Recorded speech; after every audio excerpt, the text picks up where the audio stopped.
여러분, 만약 결혼기념일에 남편이 웬 젊은 여자와 함께 나타나 이혼 서류를 내민다면 어떨 것 같으신가요? 심지어 그 여자는 쌍둥이를 임신했고 시어머니는 SNS에 새아가 환영이라며 좋아요를 누릅니다. 이 모든 게 이혼 도장을 찍은 지 단 1분 만에 벌어진 일이라면요. 오늘 이야기는 바로 그 1분 뒤 전화 한 통으로 재벌 시댁을 통째로 파산시켜버린 한 여자의 통쾌한 복수극입니다. 이야기꾼, 지금 시작합니다. 제 이름은 강미월. 마침 마지막 요리인 궁중 갈비찜을 식탁에 올리던 참이었습니다. 오늘이 바로 저와 남편 황태준의 결혼 3주년 기념일이었거든요. 식탁 위에는 온통 그가 좋아하는 음식들 뿐이었죠. 꼬박 오후 내내 준비한 음식이었습니다. 벽시계가 저녁 7시를 가리키고 있었어요. 이제 슬슬 집에 도착할 시간이었죠. 초인종이 울렸습니다. 저는 손을 닦으며 작은 발걸음으로 현관으로 향했습니다. 속으로는 또 열쇠를 잃어버렸나 보네 하고 생각했죠. 문을 여는 순간 저는 얼어붙고 말았습니다. 문 앞에는 황태준 혼자 서 있는 게 아니었습니다. 그의 곁에 바싹 붙어 있는 이뮤라가 함께였죠. 이뮤라는 배가 살짝 불러 있었고 한 손으로는 황태준의 팔짱을 꼭 낀 채 다른 한 손은 보란 듯이 자신의 배 위에 올려놓고 있었습니다. 황태준은 저를 쳐다보지도 않고 이뮤라를 데리고 안으로 들어왔습니다. 신발도 갈아 신지 않은 채로요. 그는 아무런 표정 없이 서류 봉투 하나를 거실 테이블 위로 툭 던졌습니다. 황태준이 말했어요. 미워라, 그만하고 이리 와서 앉아. 할 얘기가 있어. 심장이 쿵 내려앉는 기분이었습니다. 소파에 마치 주인처럼 나란히 앉아있는 두 사람을 보았죠. 이뮤라의 입가에는 옅은 미소가 걸려 있었는데 그 미소가 눈에 가시처럼 밝혔습니다. 저는 그 자리에 못 박힌 듯 서 있었습니다. 제가 물었죠. 무슨 일인데? 오늘 우리 기념일이잖아. 이 여자 여긴 왜 데려온 거야? 황태준은 서류 봉투를 가리켰습니다. 무슨 뜻이긴. 우리 관계가 끝났다는 뜻이지. 이거 이혼 합의서야. 사인해. 유라가 내 아이를 가졌어. 우리 세 식구. 더 이상 힘들게 하고 싶지 않다. 온몸의 피가 머리로 솟구치는 기분이었습니다. 귓가에서는 윙윙거리는 소리가 맴돌았죠. 저는 황태준을 바라봤습니다. 3년간 제 곁에서 잠들었던 이 남자가 이 순간 너무나 낯설고 끔찍하게 느껴졌습니다. 그때 이뮤라가 입을 열었습니다. 목소리가 아주 교태로웠죠. 미월 언니, 미안해요. 하지만 저랑 태준 씨는 진심으로 사랑하는 사이예요. 제 뱃속의 아기, 쌍둥이래요. 의사 선생님이 그러셨으니 확실해요. 그러니 저희를 허락해 주세요. 저는 황태준을 뚫어져라 쳐다봤습니다. 제가 물었죠. 3년 결혼 생활의 끝이 고작 이혼 서류 한 장이야? 그것도 우리 기념일에? 황태준은 미간을 찌푸렸습니다. 아주 귀찮다는 표정이었죠. 황태준이 말했어요. 쓸데없는 소리 그만해. 합의서 내용 봐. 지금 사는 이 아파트 넣어줄게. 위자료로 1억 원 더 얹어줄 테니 그걸로 남은 인생 편하게 살아. 깔끔하게 사인하고 서로 시간 낭비하지 말자. 저는 그 이혼 합의서를 집어들었습니다. 종이의 차가운 감촉에 손가락이 떨렸죠. 마지막 장을 펼쳐 조항들은 읽어보지도 않고 바로 펜을 들었습니다. 제가 말했죠. 좋아, 사인할게. 황태준과 이뮤라는 순간 멍한 표정이었습니다. 제가 이렇게 순순히 나올 줄은 몰랐던 모양이었죠. 황태준은 저도 모르게 펜을 뺏으려는 듯한 자세를 취했습니다. 저는 망설임 없이 서명란에 강미월 세 글자를 써내려갔습니다. 그리고 펜을 던지고 합의서를 그의 앞에 다시 던져주었죠. 제가 말했어요. 아파트도 돈도 다 필요 없어. 나 강미월, 내까진 놈이 던져주는 동정 따위 필요 없으니까. 천생연분이네. 걔랑 걸레랑 어디 한번 잘 살아봐. 황태준의 얼굴이 시뻘겋게 달아올랐습니다. 강미월. 말이면 단 줄 알아? 이뮤라가 황급히 그를 말렸습니다. 태준 씨, 화내지 마. 아기한테 안 좋잖아. 언니도 갑자기 이런 일을 겪어서 그러는 걸 거야. 그러고는 다시 저를 보며 그 가식적인 미소를 지었습니다. 언니, 허락해줘서 고마워요. 걱정 말아요. 태준 씨는 제가 잘 챙길게요. 우리 다음 달에 결혼식 올릴 건데, 뭐, 언니가 오고 싶진 않겠죠? 저는 더 이상 그들을 상대하지 않고 침실로 들어가 문을 세게 닫아버렸습니다. 문에 등을 기댄 채 밖에서 황태준이 이뮤라를 나지막이 달래는 소리와 그들이 나가는 현관문 소리를 들었습니다. 순식간에 집 안에는 저 혼자만 남았습니다. 그리고 식탁 위에는 이미 차갑게 식어버린 음식들만 덩그러니 놓여 있었죠. 음식의 향긋한 냄새가 공기 중에 맴돌았지만 지금은 그저 역하게만 느껴졌습니다. 저는 창가로 다가가 아래를 내려다봤습니다. 황태준이 조심스럽게 이뮤라를 차에 태우는 모습이 보였죠. 차는 먼지를 일으키며 사라졌습니다. 저는 손을 들어 약지에 끼워진 결혼 반지를 바라봤습니다. 그리고 천천히 아주 조금씩 반지를 빼냈습니다. 반지가 있던 자리에는 희미한 자국이 남아 있었죠. 저는 창문을 열고 한치의 망설임도 없이 반지를 아래층 쓰레기통으로 던져버렸습니다. 3년이라는 시간이 이렇게나 하찮았던 걸까요? 반지를 던져버리자 지난 3년의 세월도 함께 버려진 기분이었습니다. 가슴을 짓누르던 무언가가 조금은 가벼워진 듯했죠. 저는 울지도 소리치지도 않았습니다. 심지어 배가 고프다고 느꼈죠. 식탁으로 돌아와 앉아 젓가락을 들고 조용히 그 차갑게 식어버린 음식들을 전부 먹어 치웠습니다. 맛은 별로였지만 배는 채울 수 있었죠. 그릇을 다 치우고 저는 집안에 있는 황태준의 모든 물건들, 옷, 신발, 면도기, 심지어 그가 쓰다 남긴 바디워시까지 전부 커다란 쓰레기 봉투 몇 개에 쓸어 담았습니다.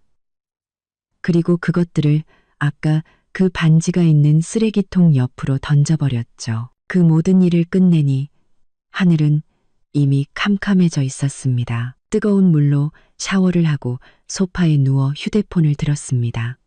홀린 듯이 이뮤라의 인스타그램을 열었죠. 역시나 10분 전에 새로운 게시물이 올라와 있었습니다.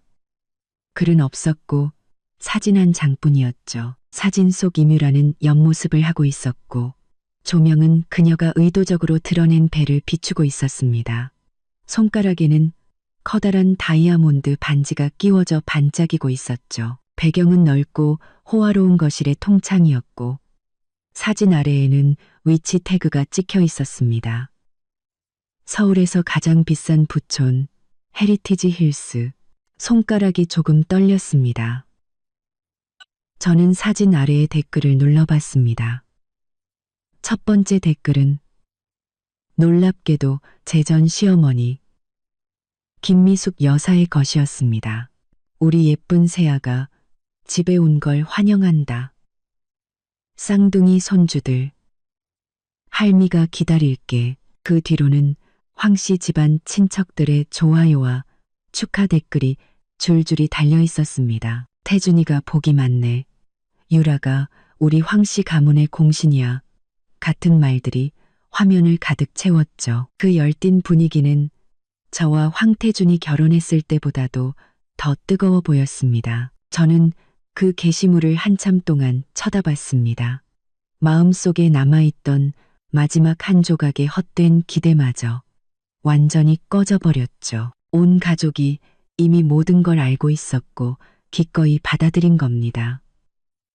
저 혼자만 바보처럼 속아서 그놈의 기념일 저녁 식사나 준비하고 있었던 거죠. 저는 인스타그램을 닫고 주소록을 스크롤했습니다. 평소에 연락하던 이름들을 지나쳐 계속해서 아래로 내렸죠. 마침내 이름 없이 번호만 저장된 연락처에서 손가락을 멈췄습니다. 이 번호는 3년 동안 저장만 해두고 단 한 번도 누른 적이 없었죠. 그리고 더시면 3년 동안 저장만 해두고 깊게 숨을 들이마시고 통화 버튼을 눌렀습니다. 신호음이 4번 울리고 상대방이 전화를 받았습니다. 아무 말도 들려오지 않았고 아주 미세하고 규칙적인 숨소리만 들려왔습니다. 제가 먼저 입을 열었습니다. 제 목소리가 너무나 평온해서 저 자신도 놀랄 정도였죠. 나야, 강미월. 전화기 너머는 2초간 침묵했습니다. 이내 낮고 살짝 놀란 듯한 남자의 목소리가 들려왔습니다. 전화기 너머는 2초간 침묵했습니다. 아가씨, 네, 부탁할 일이 있어요. 남자의 목소리는 즉시 더없이 공손하고 진지하게 바뀌었습니다. 분부만 내리십시오. 저는 창밖의 칠흑 같은 어둠을 보며 또박또박 분명하게 말했습니다. 황룡건설 파산시켜. 전화기 너머에서는 어떤 망설임이나 질문도 없었습니다. 오직 간결하고 단호한 대답만이 돌아왔죠. 알겠습니다. 아가씨, 24시간이면 충분합니다. 좋아요. 통화는 끝났습니다. 모든 과정이 30초도 채 걸리지 않았죠. 저는 커튼을 치고 침대에 다시 누웠습니다. 그리고 이번에는 금방 잠이 들었습니다. 꿈도 꾸지 않는 깊은 잠을 잤습니다. 커튼 틈새로 들어온 햇살이 눈을 찔렀습니다. 저는 눈을 가늘게 뜨고 손을 뻗어 휴대폰을 집었습니다. 화면에는 오전 9시가 조금 넘은 시간이 표시되어 있었죠. 부재중 전화도, 황태준의 가식적인 안부 문자도, 그의 가족들로부터 온 어떤 연락도 없었습니다. 아주 좋았죠. 세상이 조용해서 습관처럼 인스타그램을 열었습니다. 아직도 빨간 점이 떠 있었고 손가락은 저절로 그곳을 눌렀습니다. 이뮤라의 게시물은 여전히 맨 위에 걸려 있었죠. 좋아요와 댓글 수는 훨씬 더 늘어나 있었습니다. 제 전 시어머니 김미숙 여사의 새아가 환영 댓글은 마치 모처럼 가장 눈에 띄는 자리에 박혀 있었습니다. 저는 그 댓글을 일부는 좋게 쳐다봤습니다. 머릿속에는 3년 전 제가 처음 며느리로서 황 씨 집에 갔을 때의 기억이 스쳐 지나갔습니다. 김미숙 여사는 제 손을 잡고 활짝 웃으며 말했었죠. 미워라, 이제부터 넌 내 친딸이야. 태준이가 혹시라도 널 속상하게 하면 내가 가만 안 둘 테니 걱정 마라. 그 표정과 말투는 한치의 거짓도 없어 보일 만큼 진실해 보였습니다. 지금 생각하니 전부 연기였던 거죠. 친딸? 아마 그 집에서 키우는 푸들보다도 못했을 겁니다. 걔는 적어도 다정한 말이라도 듣지만 저의 3년간의 헌신이 돌려준 것은 그의 새로운 공식 며느리의 게시물에 달린 첫 번째 좋아요와 환영 인사뿐이었으니까요. 저는 차갑게 웃으며 휴대폰을 옆으로 던져버렸습니다. 일어나서 양치질과 세수를 했죠. 거울 속의 제 얼굴은 조금 창백했지만 눈빛은 맑았습니다. 울어서 퉁퉁 부은 흔적은 없었죠. 괜찮았습니다. 옷장 가장 깊숙한 곳에서 오랫동안 쓰지 않던 낡은 캐리어를 꺼내 제 짐을 챙기기 시작했습니다. 이 집에는 원래부터 제 흔적이 많지 않았습니다. 황태준은 화려하고 과장된 스타일을 좋아해서 저의 단출한 옷가지와 책들은 이 집에 늘 어울리지 않는 듯 겉돌았죠.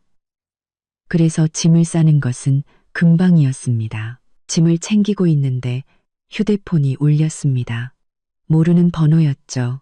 잠시 망설이다가 전화를 받았습니다. 전화기 너머에서는 조금 익숙한 중년 여성의 목소리가 들려왔습니다. 아부하듯 조심스러운 말투였죠.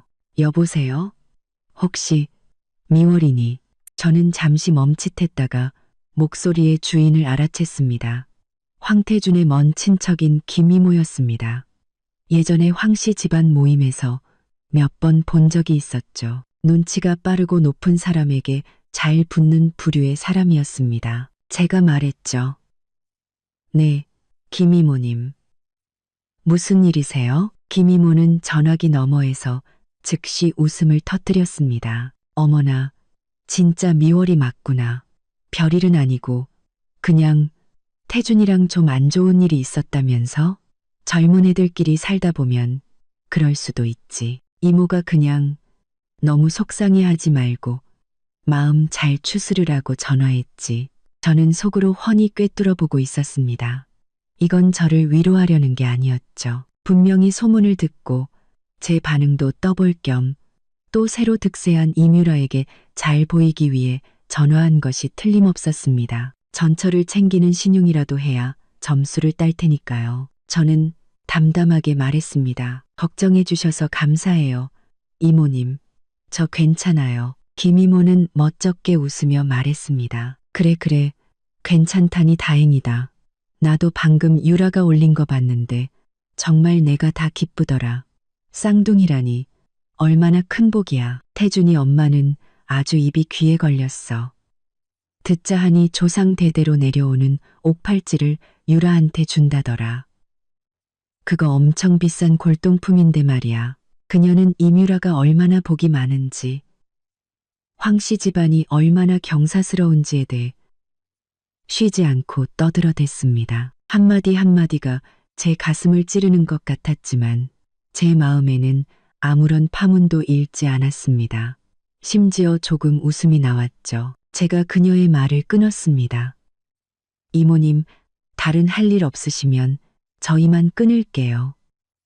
지금 좀 바빠서요. 김이모는 그제야 아쉬운 듯 말을 멈췄습니다. 아, 그래.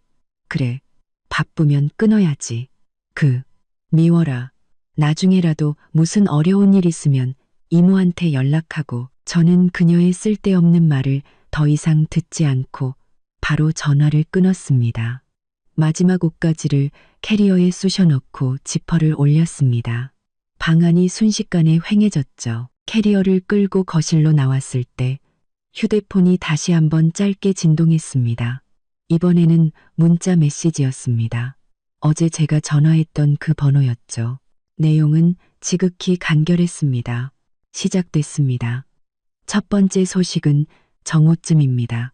저는 문자를 삭제하고 휴대폰을 주머니에 넣었습니다. 첫 번째 소식은 과연 무엇일까요? 조금 궁금했지만 그보다는 평온함이 더 컸습니다.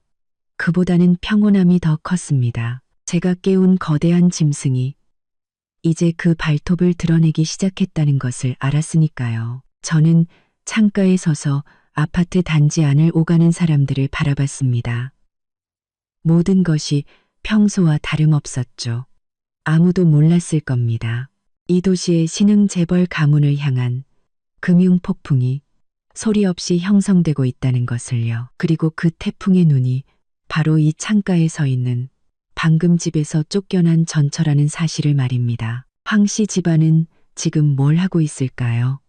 아마 헤리티지 힐스의 100억짜리 저택에 모여 이뮤라와 그녀의 뱃속 쌍둥이 아들을 둘러싸고 행복한 시간을 보내고 있겠죠. 완벽한 부의 자유와 남은 평생 떠받들어질 행복을 꿈꾸면서요. 김미숙 여사는 그놈의 옥팔찌를 들고 어서 이뮤라의 손목에 채워주고 싶어 안달이 나 있겠죠. 웃으세요. 마음껏 웃으세요. 당신들의 좋은 시절은 이제 1분 1초씩 줄어들고 있으니까요. 저는 캐리어를 현관 앞에 두고 서둘러 떠나지 않았습니다. 오히려 부엌으로 차 한 잔을 타서 거실 소파에 앉아 천천히 마셨습니다. 이 집은 곧 제 것이 아니게 되겠지만 지금 이 순간은 이상할 정도로 고요해서 연극을 관람하기에 아주 적합했죠. 휴대폰 화면을 켜고 무심코 지역 경제 뉴스를 훑어봤습니다. 아직은 황룡건설에 대한 어떤 소식도 없었죠. 저는 서두르지 않았습니다. 그 번호는 정우라고 했고 지금은 아직 오전 10시였으니까요. 시간은 1분 1초 흘러갔습니다. 차를 반쯤 마셨을 때 휴대폰 화면에 갑자기 알림이 하나 떴습니다. 속보 태산그룹, 황룡건설과의 모든 협력 프로젝트, 일방적 중단 선언. 왔구나. 첫 번째 소식이었습니다. 저는 뉴스를 클릭했습니다. 내용은 짧았지만 그 안에 담긴 정보는 엄청났습니다. 이 도시의 부동산 거물인 태산그룹이 아무런 예고 없이 황룡건설의 중대한 규정 위반 가능성 및 상업적 신용 문제를 이유로 모든 협력을 즉시 중단한다고 발표한 것이었죠. 여기에는 황금 부지에 위치해 황씨 집안이 막대한 자금과 심혈을 기울인 센츄리 뉴시티 프로젝트도 포함되어 있었습니다. 뉴스에는 태산그룹이 이미 황룡건설의 계약 위반 책임을 묻기 위한 법적 절차에 착수했다는 내용도 덧붙여져 있었습니다. 저는 황태준이 지금 어떤 표정을 짓고 있을지 눈에 선했습니다. 태산그룹은 황룡건설의 가장 큰 돈줄이었고 센츄리 뉴시티 프로젝트는 황룡건설이 올해 상장할 수 있느냐를 결정하는 핵심 사업이었죠. 이 협력이 끊겼으니 황룡건설은 망하지 않더라도 껍데기만 남게 될 겁니다. 저는 뉴스를 끄고 계속 차를 마셨습니다. 차가 조금 식었지만 끝맛은 달콤했죠. 역시나 5분도 채 되지 않아 제 휴대폰이 미친 듯이 울리기 시작했습니다. 화면에는 황태준 세 글자가 번쩍이고 있었죠. 저는 한참 동안 벨이 울리게 내버려 두다가 천천히 전화를 받았습니다. 아무 말도 하지 않았죠. 전화기 너머에서는 즉시 황태준에 격앙되고 거의 비명에 가까운 목소리가 터져나왔습니다. 강미월, 네가 꾸민 짓이지. 저는 평온한 목소리로 말했습니다.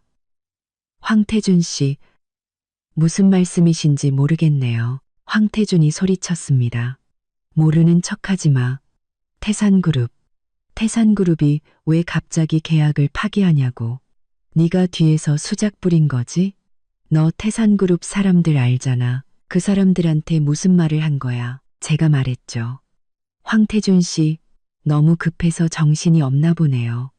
방금 당신한테 1억 받고 쫓겨난 전처가 무슨 수로 태산그룹의 결정을 좌지우지하겠어요? 나를 너무 과대평가하는 거 아니에요? 황태준은 말문이 막힌 듯 거친 숨만 내쉬었습니다. 전화기 너머 배경에서는 그의 아버지 황성철 회장의 초조한 고함 소리와 무언가 깨지는 소리가 희미하게 들려왔습니다. 아주 난장판이었죠. 황태준은 목소리를 낮췄습니다.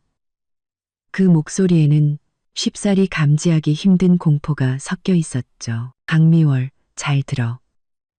잔머리 좀 굴렸다고 우쭐대지 마. 태산 프로젝트 없어도 우리 황룡건설은 끄떡없어. 괜히 더위에서 까불지 말라고. 저는 가볍게 웃으며 말했습니다.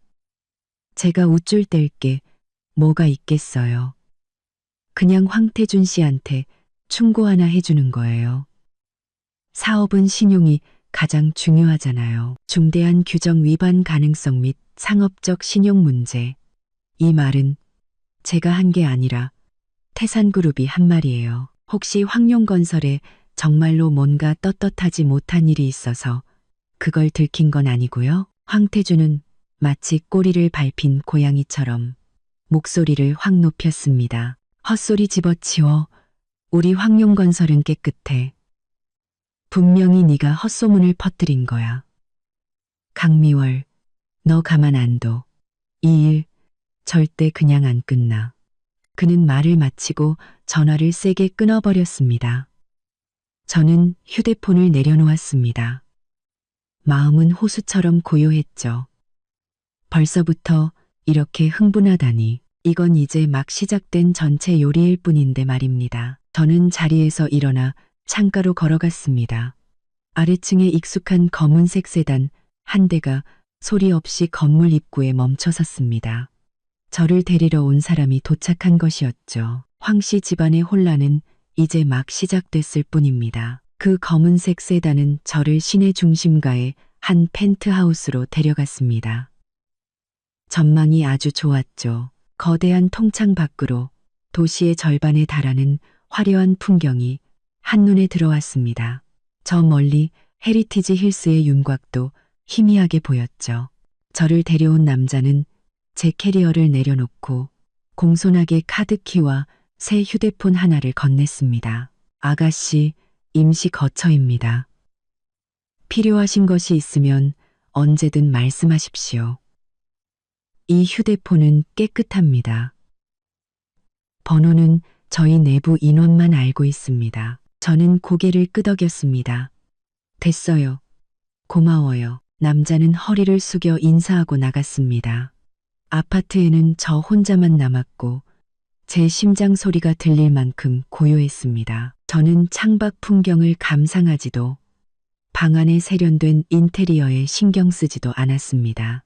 그저 소파에 앉아 새 휴대폰을 켰죠. 이전 휴대폰의 유심칩은 이미 부러뜨려 쓰레기통에 버렸습니다. 지금부터 강미월은 새로운 신분으로 살아가야 했죠. 새 휴대폰에는 연락처가 단 하나 저장되어 있었습니다. 바로 그 번호였죠. 저는 그 번호로 전화를 걸었습니다. 신호음이 한번 울리기도 전에 연결됐죠. 제가 물었습니다. 상황은 어떻죠? 전화기 너머의 목소리는 여전히 침착했습니다. 예상보다 반응이 격렬합니다. 태산그룹의 공식 발표가 기폭제가 되었습니다. 현재 주요 협력업체 3곳에서 황룡건설에 대금 조기 결제를 요구하는 연락을 취했고 은행 2곳의 리스크 관리팀은 황룡건설의 대출에 대한 긴급 평가 절차에 착수했습니다. 또한 저희가 심어둔 소액 주주들이 시장에서 황룡건설 주식을 소량 매도하며 공포 분위기를 조성하고 있습니다. 제가 말했죠. 좋아요. 계속 압박하세요. 자금줄을 끊는 데 집중하고요. 알겠습니다. 저녁 무렵에는 은행의 첫 번째 공식 질의서가 황룡건설에 도착할 것으로 예상됩니다. 통화를 마치고 저는 창가에 서서 이 도시를 내려다봤습니다. 황룡건설의 작은 사옥 건물은 이 각도에서는 거의 보이지 않을 만큼 작았습니다. 하지만 저는 알았죠. 그 안은 지금 분명히 아수라장이 되어 있을 겁니다. 역시나 1시간도 채 되지 않아 새 휴대폰 화면이 켜졌습니다. 그 번호로부터 온 짧은 메시지였죠. 은행 질의서 도착, 황성철 회장, 급성 고혈압으로 시내 중심 병원으로 이송됨. 저는 휴대폰을 내려놓고 물 한 잔을 따랐습니다. 황성철 회장, 제 전 시아버지는 늘 자신이 냉철하고 강단이 쓰며 웬만한 일에는 끄떡없는 사람이라고 자부했었죠. 그런데 벌써 버티지 못하다니 고작 은행의 질의서 한 장의 말입니다. 아직 본격적인 대출 회수는 시작도 안 했는데 말이죠. 본격적인 대출 회수는 시작도 안 했는데 문득 한 사람이 떠올랐습니다. 저는 새 휴대폰에 SNS 앱을 다운받고 새 계정을 만들었습니다. 그리고 제가 기억하는 번호 하나를 검색해 친구 신청을 보냈죠. 상대방은 거의 즉시 수락했습니다. 그리고 바로 메시지가 여러 개 날아왔습니다. 누구세요? 제 번호는 어떻게 아셨어요? 의심하는 이모티콘. 저는 천천히 타자를 쳤습니다. 김이모님, 저 미월이에요. 번호를 바꿨어요. 대화창 상단에 입력 중이라는 표시가 한참 동안 깜빡이다가 겨우 메시지 하나가 나타났습니다. 어머나, 미월이구나. 깜짝 놀랐네. 번호는 왜 바꿨어? 무슨 일 있니? 저는 그녀의 떠보는 듯한 질문을 무시하고 바로 본론으로 들어갔습니다. 황 회장님 입원하셨다면서요? 많이 안 좋으신가요? 김 이모의 수다 본능에 불이 붙은 듯 타자 속도가 엄청나게 빨라졌습니다. 어머, 너도 들었구나. 말도 마, 아주 난리가 났어. 은행 때문에 속을 썩이다가 쓰러지셨대. 은행 몇 군데에서 동시에 장부를 보자고 하고 대출금도 미리 갚으라고 한다더라. 회사도 엉망진창이야. 협력업체들이 돈 달라고 문 앞에 진을 치고 있대. 태준이는 아주 죽을 상을 하고 있더라. 아니, 멀쩡하던 회사가 왜 갑자기 이렇게 된담? 진짜 어디 높은 사람한테 밑보인 거 아니야? 엎친 데 덮친 격으로 유락에도 오늘 아침부터 배가 좀 안 좋다고 집에 누워만 있대. 온 집안이 쑥대밭이야. 저는 화면을 보며 김 이모가 지금 한편으로는 저에게 소식을 전하면서 다른 한편으로는 다른 단체 대화방에도 이 소식을 퍼뜨리고 있을 모습을 상상했습니다. 이런 박쥐 같은 사람은 공포를 퍼뜨리는 데 있어서는 그 어떤 것보다 효과적이죠. 저는 회장님 괜찮으시길 바랄게요. 이모님 바쁘실 텐데 이만 줄일게요. 라고 답장을 보냈습니다. 김 이모는 황급히 답했습니다. 그래 그래, 미월이 너는 마음씨가 참 착해. 이 와중에도 그 집안 걱정을 해주고 너도 몸 조심해라. 저는 더 이상 답장하지 않고 휴대폰을 내려놓았습니다. 창밖은 어느새 어둑어둑해지고 있었죠. 도시의 불빛들이 하나둘 켜지며 흐르는 별들의 강처럼 보였습니다. 황성철은 쓰러졌고 황태준은 동분서주하고 있으며 임유라는 안정을 취해야 할 몸입니다. 김미숙 여사는 아마 병원과 저택을 오가며 정신없이 뛰어다니고 있겠죠. 그들의 행복한 미래를 상징하던 100억짜리 헤리티지 힐스 저택에는 지금 과연 온기가 남아있을까요? 병원 상황이 엉망진창이라는 소식은 날개라도 달린 듯 김 이모의 입을 통해 끊임없이 제 귀에 들어왔습니다. 황성철은 화를 참지 못해 혈압이 치솟아 하마터면 중풍으로 쓰러질 뻔했다고 했습니다. 지금은 중환자실에서 경과를 지켜보고 있다고 했죠. 황태준은 회사와 병원을 오가느라 얼굴이 누렇게 떴고 입술 주위에는 물집이 잔뜩 잡혔다고 했습니다. 김미숙 여사는 하늘이 무너진 듯 울며 한편으로는 은행을 욕하고 다른 한편으로는 아들이 고생하는 것을 안쓰러워하고 있다고 했습니다. 저는 이 모든 소식을 들으며 마음속에 어떤 동요도 느끼지 못했습니다. 자업자득이죠. 누굴 원망하겠어요. 동요도 느끼지 못했습니다. 저녁 무렵 뭔가 먹을 것을 준비하려던 참에 새 휴대폰이 울렸습니다. 모르는 번호였지만 누구인지는 알 수 있었죠. 이렇게 빨리 제 새 번호를 알아낼 수 있는 사람은 정신없이 바쁜 황태준 외에는 없을 테니까요. 전화를 받았습니다. 아무 말도 하지 않았죠. 황태준의 목소리는 쉬어 있었고 억누를 수 없는 분노와 피로가 뒤섞여 있었습니다. 강미월, 너 도대체 어디야? 저는 창가에 서서 아래층에 끊임없이 흐르는 자동차 불빛을 보며 말했습니다. 무슨 일인데? 황태준은 거의 포효하듯 소리쳤습니다. 너 때문이지. 태산그룹 계약 파기, 은행의 대출 압박, 협력업체들의 반란, 전부 네가 뒤에서 꾸민 짓이지? 네가 무슨 수로 이런 짓을 해? 저는 평온한 목소리로 말했습니다. 황태준, 넌 날 너무 과대평가하는구나. 네가 1억 원 주고 1분 만에 버린 전처가 어떻게 너희 황룡건설이라는 거대한 산을 흔들 수 있겠어. 아마 너희가 그동안 나쁜 짓을 너무 많이 해서 벌 받는 거겠지. 헛소리 집어치워. 황태준은 욕설을 퍼부었습니다. 강미월, 잘 들어. 잔꾀 좀 부렸다고 우리 황씨 집안을 무너뜨릴 수 있을 거라고 생각하지 마. 쓰러져도 준치라는 말 몰라? 당장 기어 나와서 어떻게 된 일인지 똑똑히 설명해. 그렇지 않으면 제가 그의 말을 끊었습니다. 그렇지 않으면 뭐? 예전처럼 나한테 소리라도 지르시게? 그렇지 않으면 뭐? 황태주는 거친 숨을 몰아쉬었습니다. 제 말에 격분한 것 같기도 하고 눈앞의 난장판에 막다른 길에 몰린 것 같기도 했죠. 그는 갑자기 목소리를 낮췄습니다. 그 목소리에는 위협적인 기운이 감돌았죠. 강미월, 네가 어디 숨어서 이 꼴을 보고 비웃고 있는지 알아.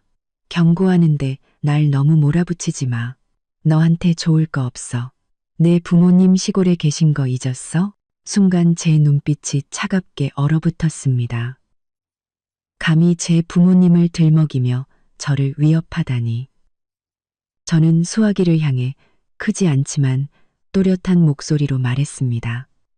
황태준, 너도 잘 들어. 내 부모님 머리카락 한 올이라도 건드렸다간 네가 잃는 게 회사와 돈뿐만이 아닐 거라고 장담하지. 너 그리고 너희 황씨 집안 모두 이 세상에 태어난 걸 후회하게 만들어주겠어.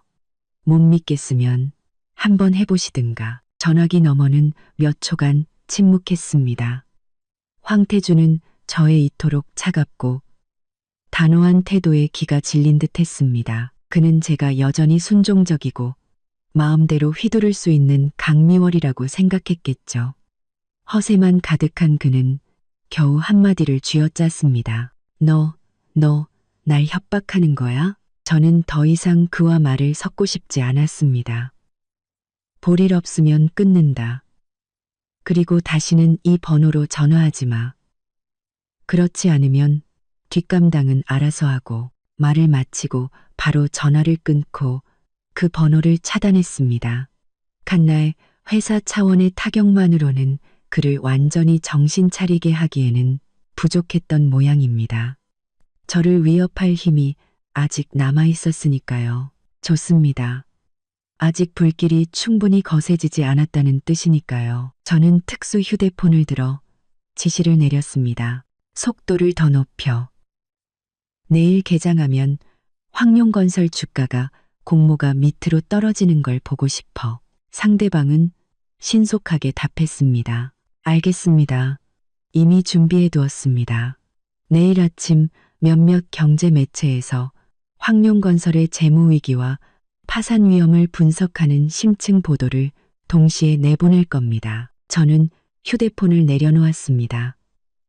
창밖은 밤이 깊어지고 있었죠. 황태주는 지금 어디선가 발을 동동 구르거나 이곳저곳에 전화를 돌리며 자금을 구걸하고 있겠죠. 그는 아마 머리가 터져라 고민해도 이 파멸적인 폭풍의 근원지가 바로 어제 자신이 쓰레기처럼 버린 여자라는 사실은 상상도 못할 겁니다. 그는 걸림돌 하나를 걷어찼다고 생각했겠지만 그 돌멩이 아래에는 자신들의 가문 전체를 삼켜버릴 화산이 연결되어 있었다는 사실을 몰랐던 거죠. 저는 문득 내일이 기대되기 시작했습니다. 스테이크 맛이 훌륭했습니다. 미디엄 레어로 딱 좋게 구워졌죠. 저는 우아하게 식사를 하며 태블릿 PC로 여러 경제 채널을 번갈아 봤습니다. 거의 모든 채널에서 황룡건설의 주가 폭락을 다루고 있었죠. 분석가들은 심각한 목소리로 하나같이 비관적인 단어들을 사용했습니다. 파산, 청산 같은 단어들이 계속해서 튀어나왔죠. 점심을 거의 다 먹었을 때 특수 휴대폰이 울렸습니다. 제가 전화를 받자 상대방이 간결하게 말했습니다. 아가씨, 담보대출 신청이 거절되었습니다. 은행 세 곳의 리스크 관리팀이 평가한 결과 헤리티지 힐스 저택의 가치가 부풀려져 있고 소유권 분쟁의 위험이 있다고 판단하여 담보대출 제공을 거부했습니다. 저는 나이프와 포크를 내려놓고 냅킨으로 입가를 닦았습니다. 소유권 분쟁? 저희가 그 저택 꿈의 자금의 출처가 의심스럽다는 점을 살짝 흘렸습니다. 은행 측은 매우 신중하게 접근하고 있습니다. 이제야 알겠습니다. 황씨 집안이 그 100억짜리 저택을 산 돈은 아마 그리 깨끗한 돈이 아니었을 겁니다. 이전에는 아무도 조사하지 않았으니 문제가 없었지만 이제 성벽이 무너지려 하니 작은 바람만 불어도 은행들이 뒷걸음질 치기에 충분했던 거죠. 황태준의 반응은 현장 보고에 따르면 그는 은행 전화를 받고 응접실에서 휴대폰을 집어 던졌다고 합니다. 지금은 다른 신탁회사나 사채업자를 찾아다니며 마지막 발악을 시도하고 있는 것으로 보입니다. 저는 불안과 분노로 일그러졌을 황태준의 얼굴을 상상할 수 있었습니다. 그가 부의 상징으로 여겼던 그 저택이 지금은 낙타를 쓰러뜨리는 또 하나의 집단이 되어버린 셈이죠. 심지어 담보로 돈을 빌릴 수도 없게 됐으니 말입니다. 계속 주시하세요. 그가 자금을 조달하려는 모든 경로에 미리 손을 써두고요. 알겠습니다. 통화를 마치고 저는 식기를 정리하고 차 한 잔을 타서 다시 통창 앞에 앉았습니다. 오후의 햇살은 눈부셨고 도시를 환하게 비추고 있었지만 어떤 이들의 마음속 그늘까지는 비추지 못했습니다. 얼마 지나지 않아 김이모에게서 다시 문자가 왔습니다. 이번에는 더 강한 공포가 묻어 있었죠. 망했다. 망했어. 미워라. 듣자 하니 태준이가 헤리티지 힐스 집을 은행에 담보로 잡고 돈을 빌리려 했는데 거절당했대. 집값이 그만큼 안 나간다고 했다더라. 이게 말이 돼? 100억 주고 산 집인데 이제 어떡하니? 돈을 못 빌리면 회사는 분명히 망할 텐데. 아버지는 아직 병원에 누워 계시고 이 사실을 아시면 큰일 날 텐데 저는 그녀의 끝없는 수다를 무시했습니다. 대신 다른 메시지가 제 눈길을 끌었죠. 특수번호로 온 것이었습니다. 내용은 조금 의외였습니다. 아가씨, 이뮤라가 해외 암호화 메신저를 통해 K라는 인물과 접촉한 것을 포착했습니다. 내용은 짧으며 자금 해외 이체 경로를 문의하는 것으로 추정됩니다. 이뮤라가 이 중차대한 시점에 얌전히 안정을 취하지 않고 몰래 해외 인물과 접촉해서 자금을 빼돌리려 한다? 하나의 이 절친은 황태준을 완전히 신뢰하지는 않았던 모양입니다. 아니면 거대한 배가 가라앉고 있다는 것을 느끼고 자신만의 탈출로를 찾고 있었던 거겠죠. 저는 답장했습니다. 그 K라는 인물을 조사하고 이뮤라의 모든 계좌와 움직임을 추적하세요. 재미있군요. 황씨 집안 내부도 철옹성 같지는 않았습니다. 황태준은 밖에서 회사를 살리기 위해 동분서주하고 있는데 그의 행복한 쌍둥이 예비 엄마인 세연이는 등 뒤에서 돈을 챙겨 도망갈 준비를 하고 있었던 겁니다. 이 연극 정말 갈수록 흥미진진해지는군요. 저는 차를 한 모금 마시고 다시 먼 곳을 바라봤습니다. 저 호화로운 저택단지, 그들의 행복한 미래를 상징하던 100억짜리 저택은 지금 햇빛 아래 반짝이고 있었지만 마치 화려한 무덤처럼 그 안에 있는 모든 사람의 희망을 서서히 삼키고 있었습니다. 만약 김미숙 여사가 자신이 좋아요를 누르며 환영했던 그 착한 며느리가 도망갈 궁리를 하고 있다는 사실을 알게 되면 어떤 심정일까요? 그리고 그녀의 보물 같은 아들은 과연 오늘 하루를 버텨낼 수 있을까요? 저는 찻잔을 내려놓고 차가운 유리잔 위를 손가락으로 가볍게 두드렸습니다. 황혼이 다가오고 있었죠. 밤이 오기 전 보통 가장 혼란스러운 법입니다. 보통 가장 혼란스러운 법입니다. 저는 지켜볼 겁니다. 황씨 집안이라는 이 낡은 배가 과연 몇 번의 파도를 더 견뎌낼 수 있을지를요. 다음 날 저는 아주 일찍 일어났습니다. 아니, 거의 뜬 눈으로 밤을 새웠다고 하는 편이 맞겠네요. 불안해서가 아니었습니다. 오히려 냉정함에 가까운 기대감 때문이었죠.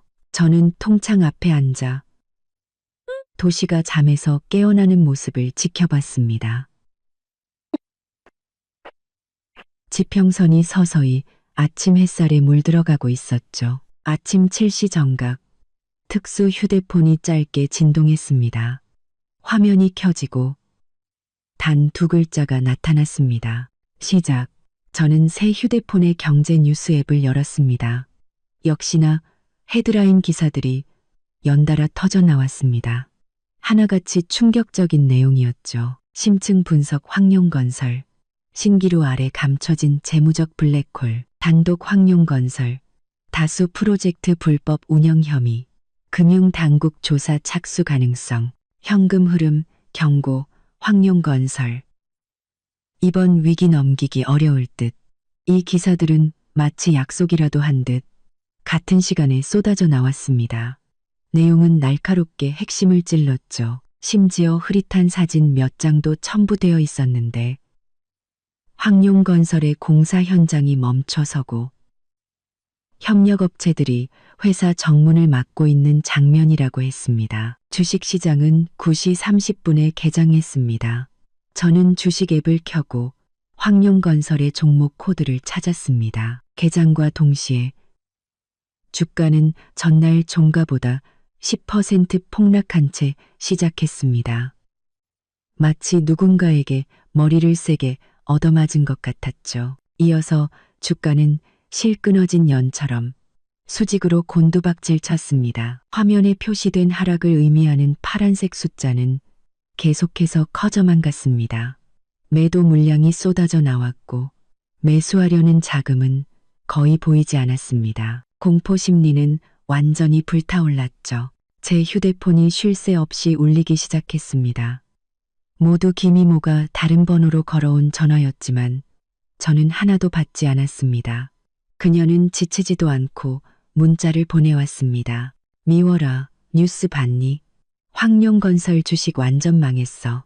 세상에 개장한 지 30분 만에 30% 가까이 떨어졌어. 듣자 하니 증권거래소에서도 무슨 일이냐고 전화했대. 태준이는 전화도 안 받고 걔 엄마는 병원에서 한 번 졸도했다더라. 도대체 어떻게 된 일이니? 진짜 파산하는 거야? 저는 답장하지 않고 조용히 주가 그래프만 바라봤습니다. 그 가파른 하락 곡선은 제 눈에는 그 어떤 풍경보다도 아름다웠습니다. 점심 무렵 주가는 이미 공모가 아래로 떨어졌고 계속해서 바닥을 향해 가고 있었습니다. 황룡건설의 시가총액은 이 짧은 오전 동안 절반 가까이 증발해버렸습니다. 이는 황씨 집안 친척들이 쥐고 있던 주식이 순식간에 뜨거운 감자가 되어 엄청난 손실을 입었다는 것을 의미했죠. 그때 특수 휴대폰이 다시 울렸습니다. 제가 전화를 받자 상대방이 보고했습니다. 아가씨, 1단계 목표 달성했습니다.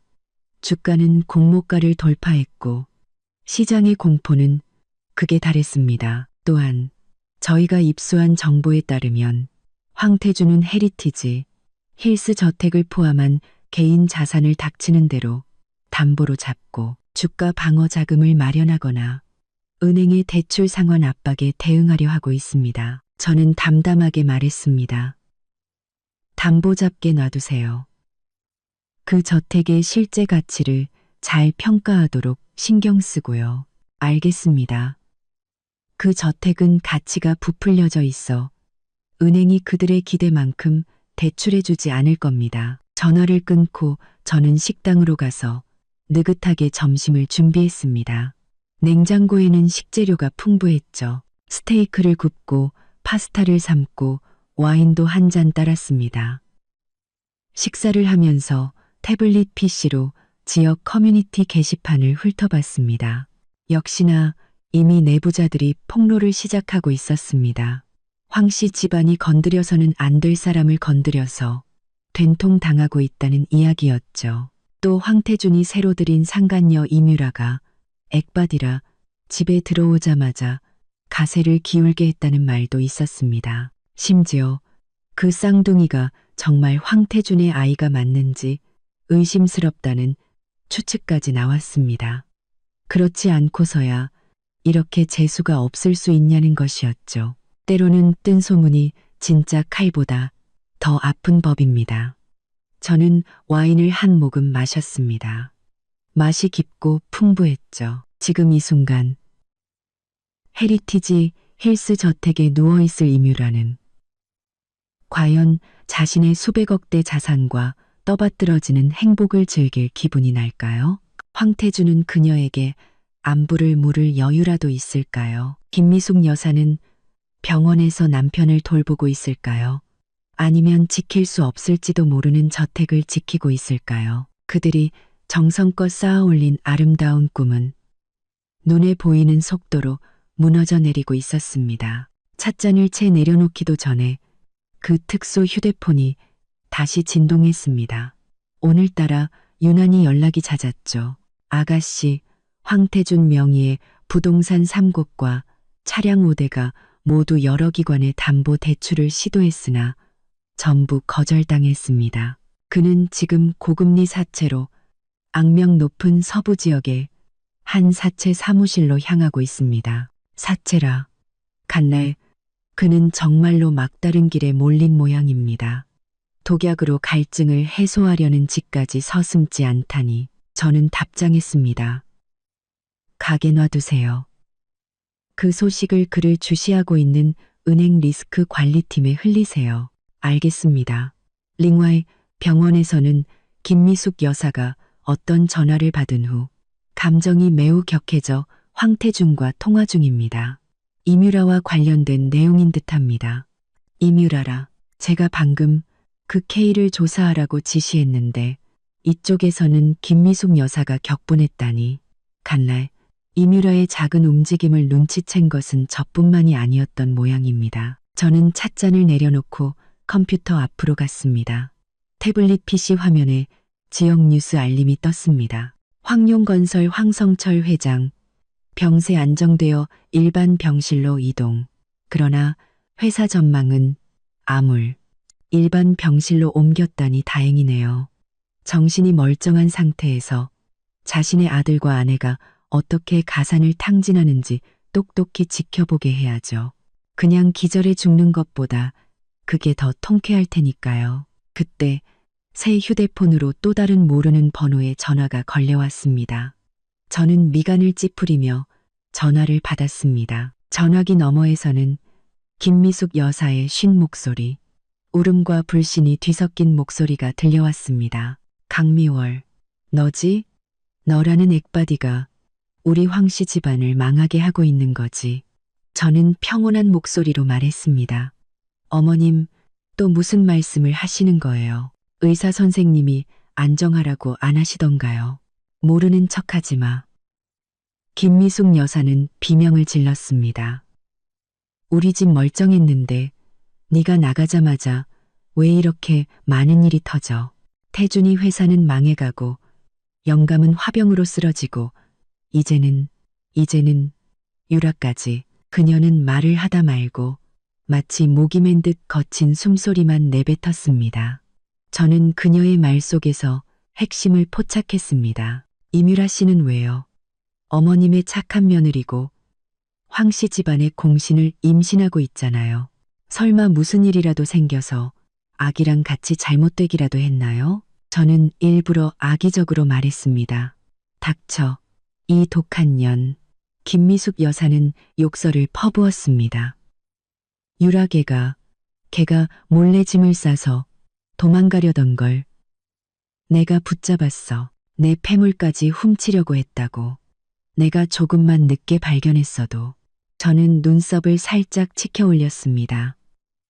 아, 이뮤라가 벌써 참지 못하고 움직였군요. 간날 그 K라는 자가 확실한 도주로를 알려준 모양입니다. 혼란을 틈타 감나가는 물건들을 챙겨 도망치려다 김미숙 여사에게 현장에서 잡힌 거겠죠. 이 연극, 경제 뉴스보다 훨씬 재미있네요. 저는 느긋하게 말했습니다. 어머님, 그건 저한테 화내실 일이 아니죠. 새아가 환영이라고 하신 건 어머님이잖아요. 이제 그 새아가가 떠나겠다는데 붙잡으셔야죠. 왜 저 같은 전 며느리한테 화풀이 하세요? 김미숙 여사는 제 말에 막혀 한동안 숨을 헐떡였습니다. 마침내 울음 섞인 목소리로 소리쳤습니다. 강미월, 잘 들어. 우리 황씨 집안이 망하면 내가 귀신이 되어서라도 널 가만두지 않겠어. 그리고 네가 언제까지 더위 할 수 있을 것 같아? 태준이가 그랬어. 반드시 방법을 찾아낼 거라고. 우리가 다시 일어서면 넌 가만 안 둬. 좋아요. 저는 가볍게 웃었습니다. 그럼 기다릴게요. 당신들 황씨 집안이 먼저 일어서는지 아니면 완전히 파산하는지 어디 한번 지켜보죠. 아, 어머님, 충고 하나 할게요. 남은 폐물이나 잘 챙기세요. 그리고 그 착한 며느리가 또 뭘 잘못 집어가지 않도록 조심하시고요. 말을 마치고 저는 바로 전화를 끊고 번호를 차단했습니다. 간날 황씨 집안 내부는 이미 엉망진창이 된 모양입니다. 김미숙 여사와 이뮤라, 그 환상의 고부관계는 이렇게나 빨리 파탄이 났네요. 황태주는 밖에서 사채를 빌리고 있고 이뮤라는 집에서 짐을 싸서 도망치려 하고 황성철은 병원에 누워 있으며 김미숙 여사는 이리저리 날뛰며 소리만 지르고 있습니다. 이것으로 온 가족이 붕괴하고 미쳐버리는 목표에 한 걸음 더 다가섰네요. 저는 찬장으로 가서 위스키를 반잔 정도 따랐습니다. 호박색 액체가 잔 속에서 흔들렸죠. 저는 술을 거의 마시지 않지만 오늘 같은 날은 한잔할 가치가 있었습니다. 한 모금 마시자 독한 술이 목을 타고 넘어가며 뜨거운 기운을 남겼습니다. 황태주는 지금쯤 사채업자들과 씨름하고 있겠죠. 그 고리대금업자들이 곧 침몰할 이 낡은 배를 보고 과연 얼마의 구명조끼를 던져줄까요? 아니면 돌멩이를 던져줄까요? 저는 술잔을 흔들며 창밖의 도시를 바라봤습니다. 밤이 되어야 비로소 많은 거래와 진실이 수면 위로 떠오르는 법이죠. 저는 기대했습니다. 내일 아침 해가 떴을 때 황씨 집안은 또 어떤 모습을 하고 있을지를요. 위스키의 여운이 채 가시기도 전에 특수 휴대폰 화면이 다시 켜졌습니다.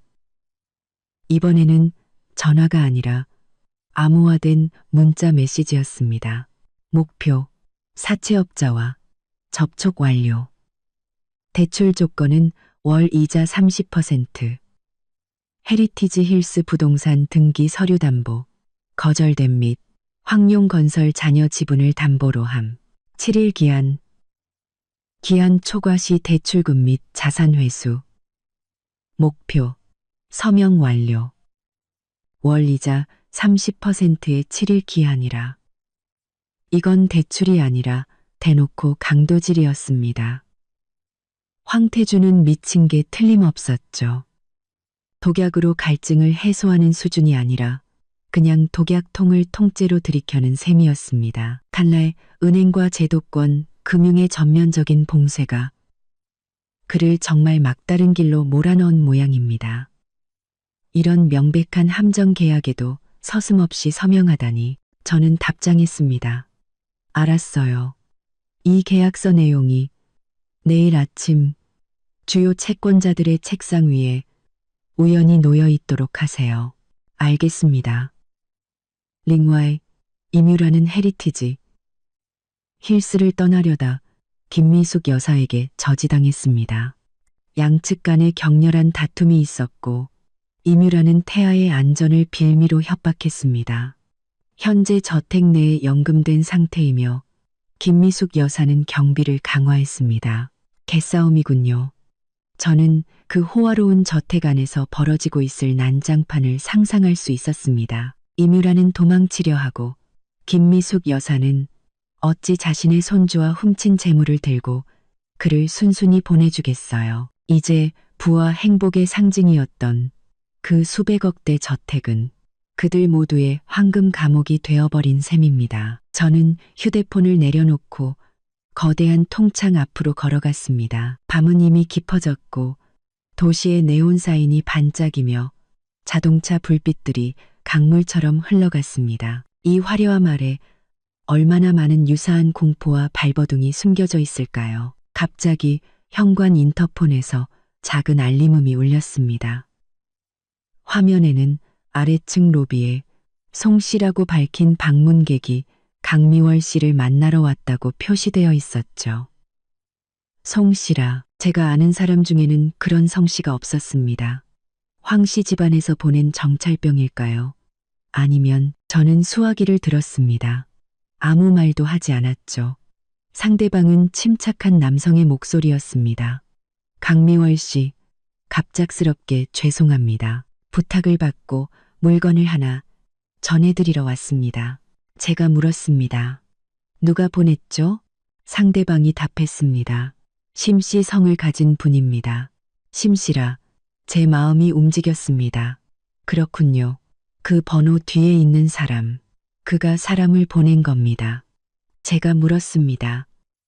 무슨 물건이죠? 아마 흥미로워 하실 만한 서류들입니다. 심 선생님께서 아마 어떤 사람들과 사건들의 진실을 파악하는데 도움이 될 거라고 하셨습니다. 저는 잠시 생각하다가 말했습니다. 올려보내세요. 몇 분 후 아파트 초인종이 울렸습니다. 저는 현관 카메라로 밖을 확인했습니다. 문 밖에는 단정한 차림에 평범한 인상의 젊은 남자가 서 있었습니다. 손에는 두툼한 서류 봉투를 들고 있었죠. 문을 열자 그는 공손하게 서류 봉투를 건넸습니다. 별다른 말 없이 가볍게 고개를 숙이고는 돌아서 떠났죠. 저는 문을 닫고 꽤 무게가 나가는 그 서류 봉투를 들고 거실로 돌아왔습니다. 봉투를 열자 안에는 두꺼운 자료와 사진 뭉치가 들어 있었습니다. 맨 위에는 사진 몇 장이 있었죠. 이뮤라가 다른 남자들과 호텔, 고급 레스토랑을 드나드는 장면이었습니다. 시간은 1년 전부터 최근까지 다양했죠. 그중 한 남자의 옆모습이 낯이 익었습니다. 그중 시간은 1년 전부터 최근까지 다양했죠. 확대해서 자세히 보니 저는 차갑게 웃었습니다. 황룡건설의 경쟁사, 오너 아들이었죠. 사진 아래에는 만난 시간과 장소를 기록한 설명도 붙어 있었습니다. 다음은 은행거래 내역서 사본이었습니다. 이뮤라의 비밀 계좌 몇 개의 거래 기록이었죠. 최근에 해외에서 거액의 자금이 입금되었는데 마침 그녀가 임신을 발표한 직후였습니다. 그리고 황 씨 집안에 문제가 생기기 몇 시간 전 같은 금액의 돈이 인출되려다 제때 동결된 기록도 있었습니다. 분명히 제가 시킨 일이었죠. 더 넘겨보니 황룡건설에 대한 더 깊은 재무조사 자료가 있었습니다. 일부 불법적인 거래, 탈세 흔적, 심지어 몇 년 전 공사 현장 사고를 덮었던 기록까지 있었죠. 이 자료들이 공개된다면 황 씨 집안은 영원히 재기할 수 없을 겁니다. 마지막은 메신저 대화 캡처 몇 장이었습니다. 이뮤라와 그 K라는 인물의 암호화된 대화 내용이었죠. 시간은 바로 오늘 오후 그녀가 김미숙 여사에게 붙잡히기 전이었습니다. 이뮤라, K, 상황이 안 좋아. 황룡건설 망할 것 같아. 나 당장 떠나야 해. 약속했던 루트는 어떻게 됐어? K, 뭘 그리 서둘러. 아직 돈도 다 못 뺐는데. 일단 버텨. 이뮤라, 못 기다려. 그 늙은 여우가 날 감시하고 있어. 지금 안 가면 영영 못 가. 네가 도와줘야 해. K, 알았어. 오늘 밤 12시 저택 후문으로 사람 보낼게. 현금이랑 값 나가는 것만 챙겨. 이걸 본 저는 벽시계를 쳐다봤습니다. 밤 11시 15분. 칼날 오늘 밤 헤리티지 힐스에서는 또 한바탕 쇼가 펼쳐지겠군요. 저는 자료를 다시 봉투에 넣었습니다. 심 실장님이 보낸 이 선물은 아주 시기적절하고 묵직했습니다. 이뮤라의 배신과 계략을 입증했을 뿐만 아니라 황 씨 집안의 더 많은 약점을 제 손에 쥐어주었죠. 저는 특수 휴대폰을 들고 지시를 내렸습니다. 헤리티지 힐스 후문을 주시해. 만약 오늘 밤 이뮤라가 떠나려 하면 막아. 하지만 다른 사람들은 눈치채지 못하게, 특히 K가 보낸 접선책과 연락하지 못하도록. 알겠습니다. 휴대폰을 내려놓고 저는 다시 위스키 잔을 들었습니다. 얼음이 잔에 부딪히며 맑은 소리를 냈죠. 황태주는 노예 계약서나 다름없는 사체에 서명했고 임유라는 야반도주를 준비하고 있으며 김미숙 여사는 암탉처럼 집과 손주를 지키고 있고 황성철은 병원에서 연명하고 있습니다. 이제 겨우 48시간도 지나지 않았는데 말이죠. 장성철은 병원에서 연명하고 있습니다. 장성철은 병원에서 연명하고 있습니다. 저는 위스키를 한 모금 마셨습니다. 목을 타고 흐르는 매운 느낌이 오히려 이상한 청량감을 주었죠. 자정까지 45분 남았습니다.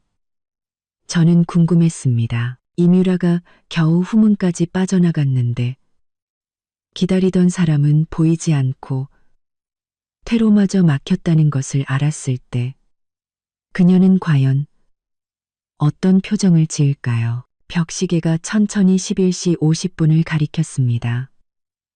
저는 거실에 주등을 끄고 은은한 스탠드 조명 하나만 켜두었습니다. 방 안의 윤곽이 희미하게 드러났죠. 저는 어둠 속에 앉아 태블릿 PC 화면을 바라봤습니다. 화면은 분할되어 두 개의 실시간 영상을 보여주고 있었죠. 하나는 헤리티지 힐스 후문 근처에 숨겨진 카메라 영상이었고 다른 하나는 저택 내부 임유라가 갇힌 방 앞의 감시 카메라 영상이었습니다. 이 또한 심 실장님이 준 선물 중 하나였죠.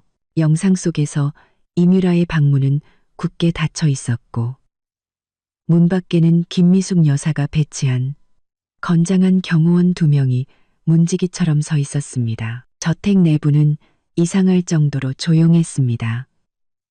마치 폭풍 전야의 고요함 같았죠. 11시 55분 임유라 방의 문고리가 아주 미세하게 움직였다가 다시 제자리로 돌아왔습니다. 그녀가 탐색하고 있는 것이었죠. 11시 58분 문이 다시 살짝 열렸습니다. 문틈으로 눈동자 하나가 밖을 엿봤죠. 그때 문 앞에 경호원들이 무언가 지시를 받은 듯 한 명이 무전기에 대고 작게 말하더니 둘이 눈을 마주치고는 동시에 복도 반대편으로 걸어가기 시작했습니다. 마치 전기 순찰을 도는 것처럼 일부러 발소리를 크게 내면서요. 기회가 온 겁니다. 임유라도 분명히 그렇게 생각했겠죠. 문이 활짝 열리고 그녀가 옆으로 몸을 빼내 나왔습니다. 눈에 띄지 않는 어두운 운동복 차림에 꽤 커 보이는 백팩을 메고 있었죠. 가방은 아주 빵빵했습니다. 그녀는 놀란 토끼처럼 발끝으로 살금살금 후문 계단 쪽으로 빠르게 사라졌습니다. 저는 특수 휴대폰을 들고 간단한 지시를 내렸습니다. 후문 준비. 화면이 전환되고 후문 감시 카메라 영상이 확대되었습니다. 곧 임유라의 모습이 후문의 좁은 길에 나타났죠. 그녀는 급하게 손을 뻗어 무거운 철문을 밀었습니다. 하지만 철문은 꿈쩍도 하지 않았죠. 임유라는 잠시 멈칫하더니 힘을 더 줘서 밀고 당겨봤지만 문은 여전히 열리지 않았습니다.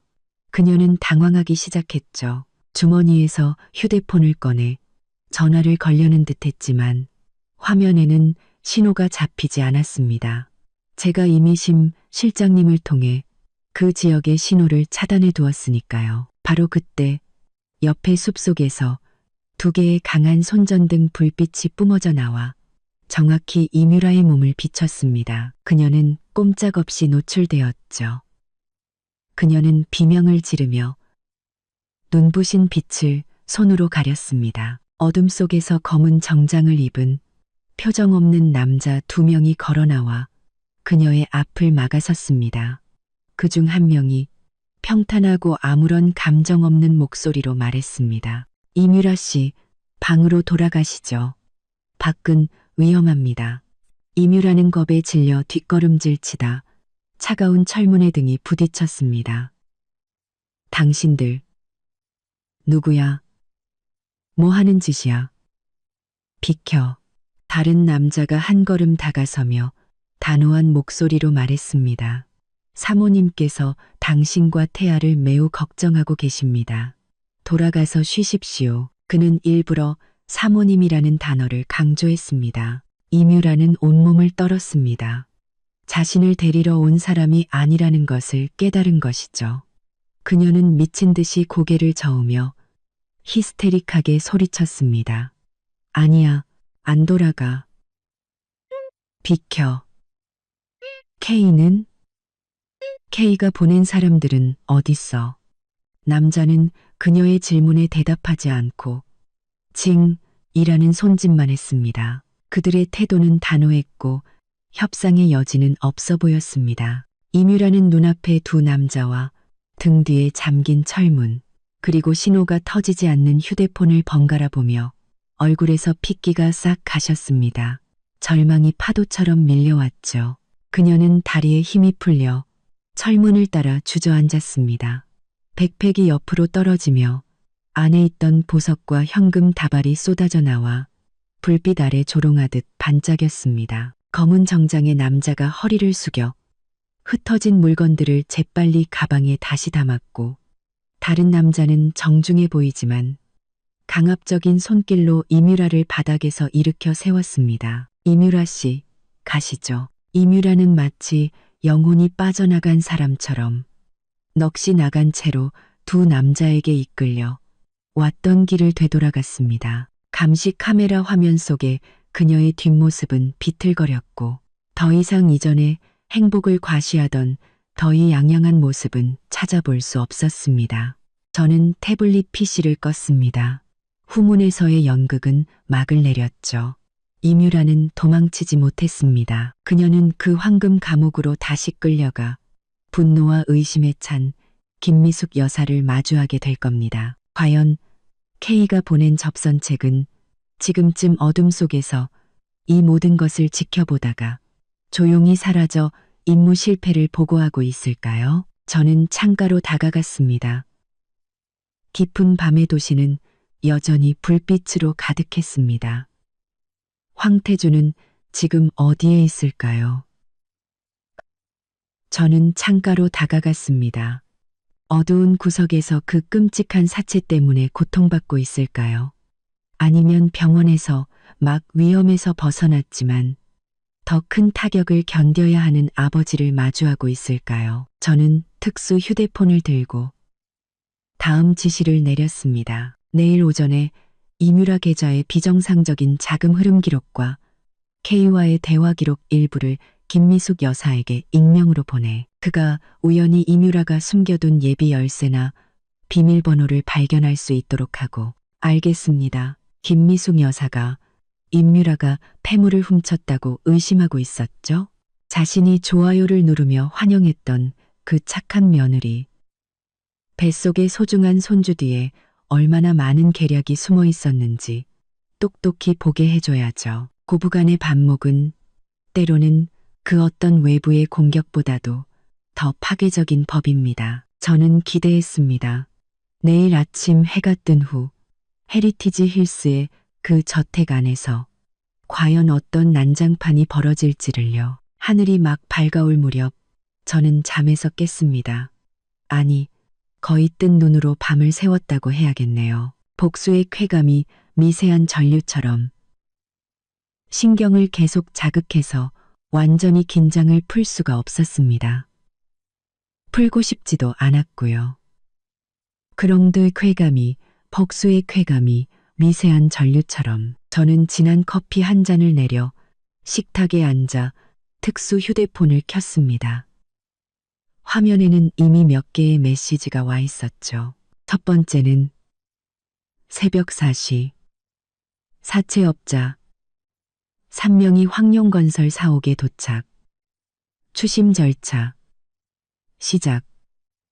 태도 강경. 두 번째는 5시 30분 황태준 경찰에 신고 시도. 그러나 사채업자들이 합법적인 대출 계약서, 사본과 지분 담보 증명서, 제시, 경찰, 경제 분쟁으로 판단하고 양측 협의 권고. 세 번째는 방금 6시 정각. 황태준. 사무실에 갇힌 상태. 사채업자들. 오늘 오후 3시까지 원금과 이자를 포함한 첫 회차 상환금. 완납 요구. 불이행 시 추가 조치 예고. 저는 블랙커피를 한 모금 마셨습니다.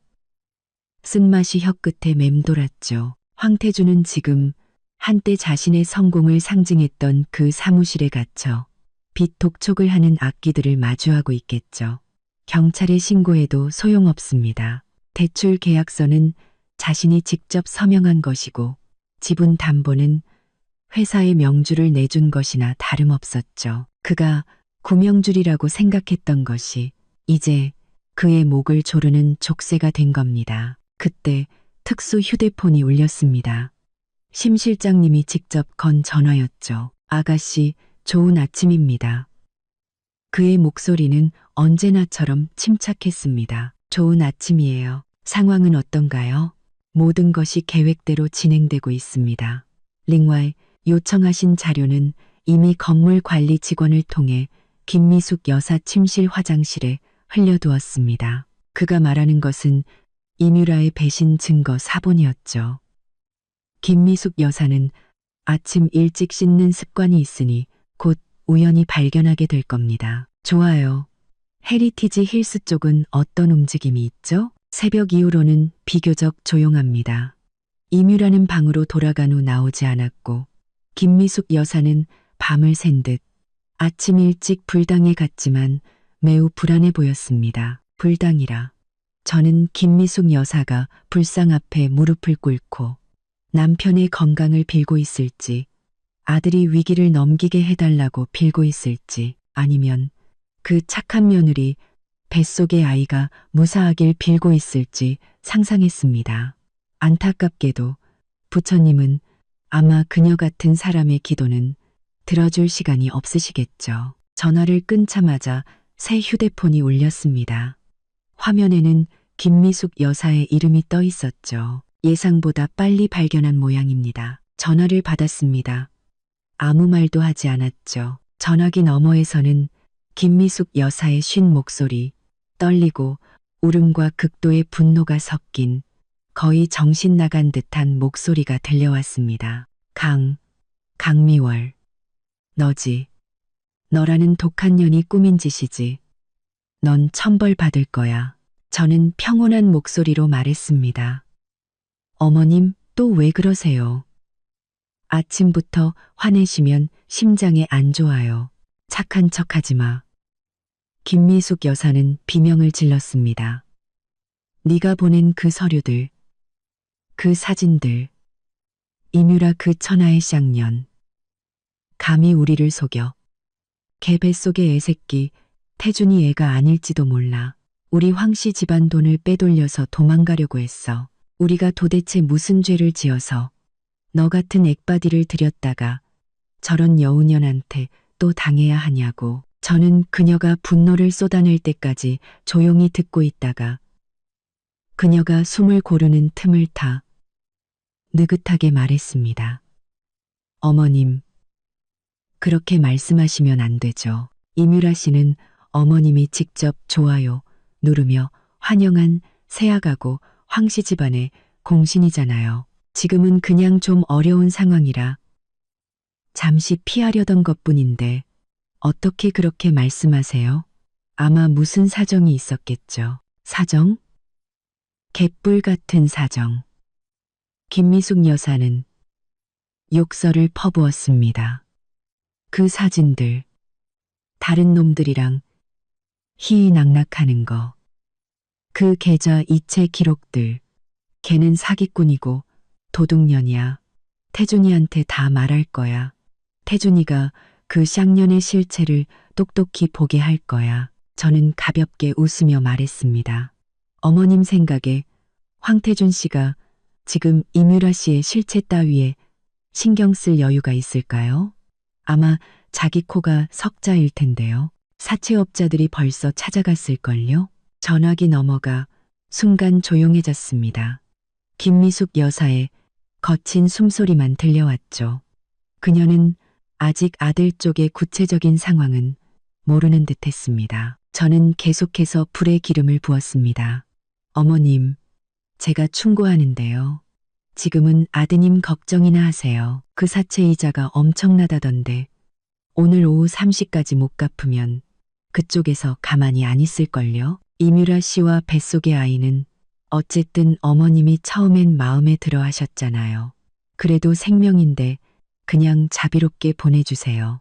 눈앞에 있으면 더 속 터지잖아요. 안 그래요? 김미숙 여사는 제 말에 완전히 무너진 듯 전화기 너머로 억눌렀던 울음을 터뜨렸습니다. 그 울음 속에는 저와 이뮤라를 향한 저주와 불공평한 운명을 탓하는 원망이 뒤섞여 있었죠. 저는 더 이상 들을 가치를 느끼지 못하고 바로 전화를 끊었습니다. 커피를 한 모금 더 마셨습니다.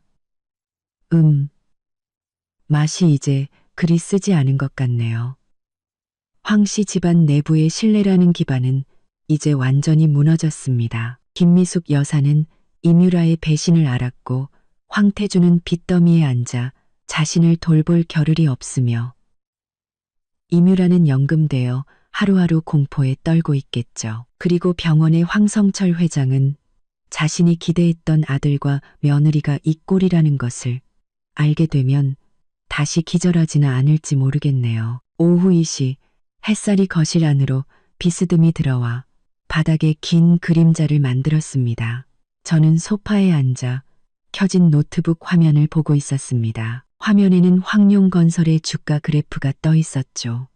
오전 내내 출렁이다가 지금은 죽어가는 환자의 심전도처럼 하한가에부터 꼼짝도 하지 않았습니다. 거래량은 거의 무시해도 될 정도로 줄어들었죠.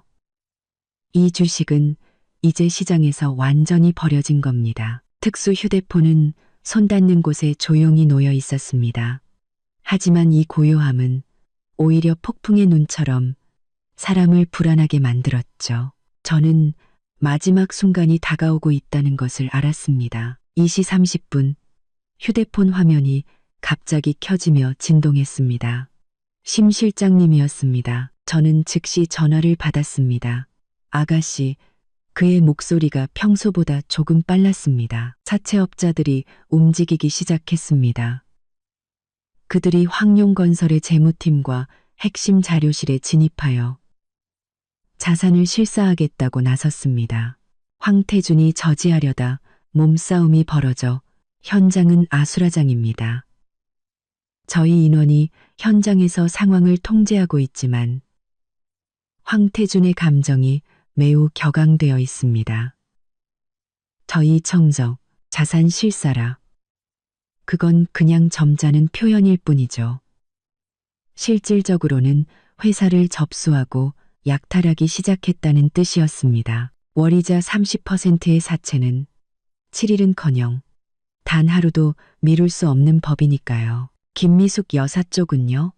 제가 물었습니다. 소식을 듣고 헤리티지 힐스를 떠나 회사로 가려 했지만 저희 인원이 안전을 이유로 돌려보냈습니다. 지금 저택 안에서 안절부절 못하며 계속 전화를 걸고 있지만 황태준과는 연락이 닿지 않는 듯합니다. 연락이 닿지 않는 것이 당연하죠.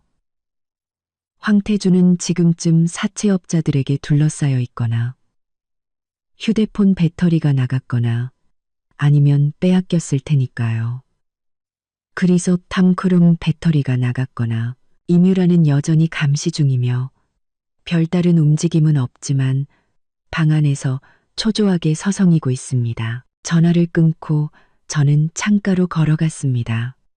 오후의 도시는 여전히 분주했지만 제 눈에는 모든 것이 슬로우 모션처럼 보였습니다. 저는 황룡건설 사옥의 혼란스러운 풍경을 상상했습니다. 한때 거만했던 직원들은 불안에 떨고 빚독촉을 하러 온 흉악한 무리들은 제멋대로 활보하며 한때 세상 무서운 줄 몰랐던 황태준은 지금쯤 남루한 몰골로 붉게 충혈된 눈으로 사람들에게 밀쳐지며 울부짖지만 아무것도 할 수 없는 상태겠죠. 성벽이 무너지면 모두가 밀고 북이 찢어지면 모두가 두드리는 법. 옛말은 정말 틀린 것이 하나도 없었습니다. 2시 50분. 특수 휴대폰에 다시 알림이 울렸습니다. 이번에는 메시지였습니다. 황태준. 사무실에서 강제로 끌려나감. 행선지 불명. 사채업자들. 사무공간 통제. 끌려갔다고요. 돈을 구하러 간 걸까요?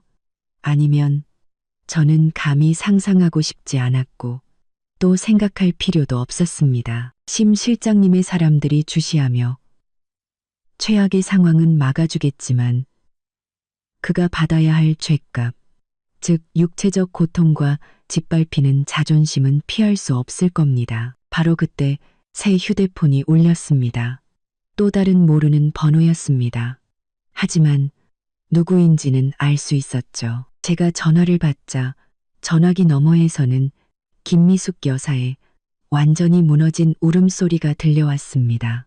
목소리가 너무 쉬어서 원래 목소리를 알아볼 수 없을 정도였죠. 강미월, 제발, 제발 태준이 좀 살려줘. 네가 한 짓인 거 알아. 전부 네가 한 짓이야. 네가 원하는 거 다 줄게. 돈, 집, 전부 다 줄 테니 제발 그 사람들한테 태준이 좀 놔달라고 해줘. 걔 죽을지도 몰라. 정말 그 사람들한테 맞아 죽을지도 모른다고. 저는 그녀의 앞뒤 없는 애원을 조용히 들었습니다. 미워라, 다 내 잘못이야. 내가 너한테 그러면 안 됐어. 태준이한테 너랑 이혼하라고 한 것도 내 잘못이야. 날 미워하면 나한테 복수해. 태준이 괴롭히지 마. 내가 너한테 무릎 꿇고 빌게. 제발.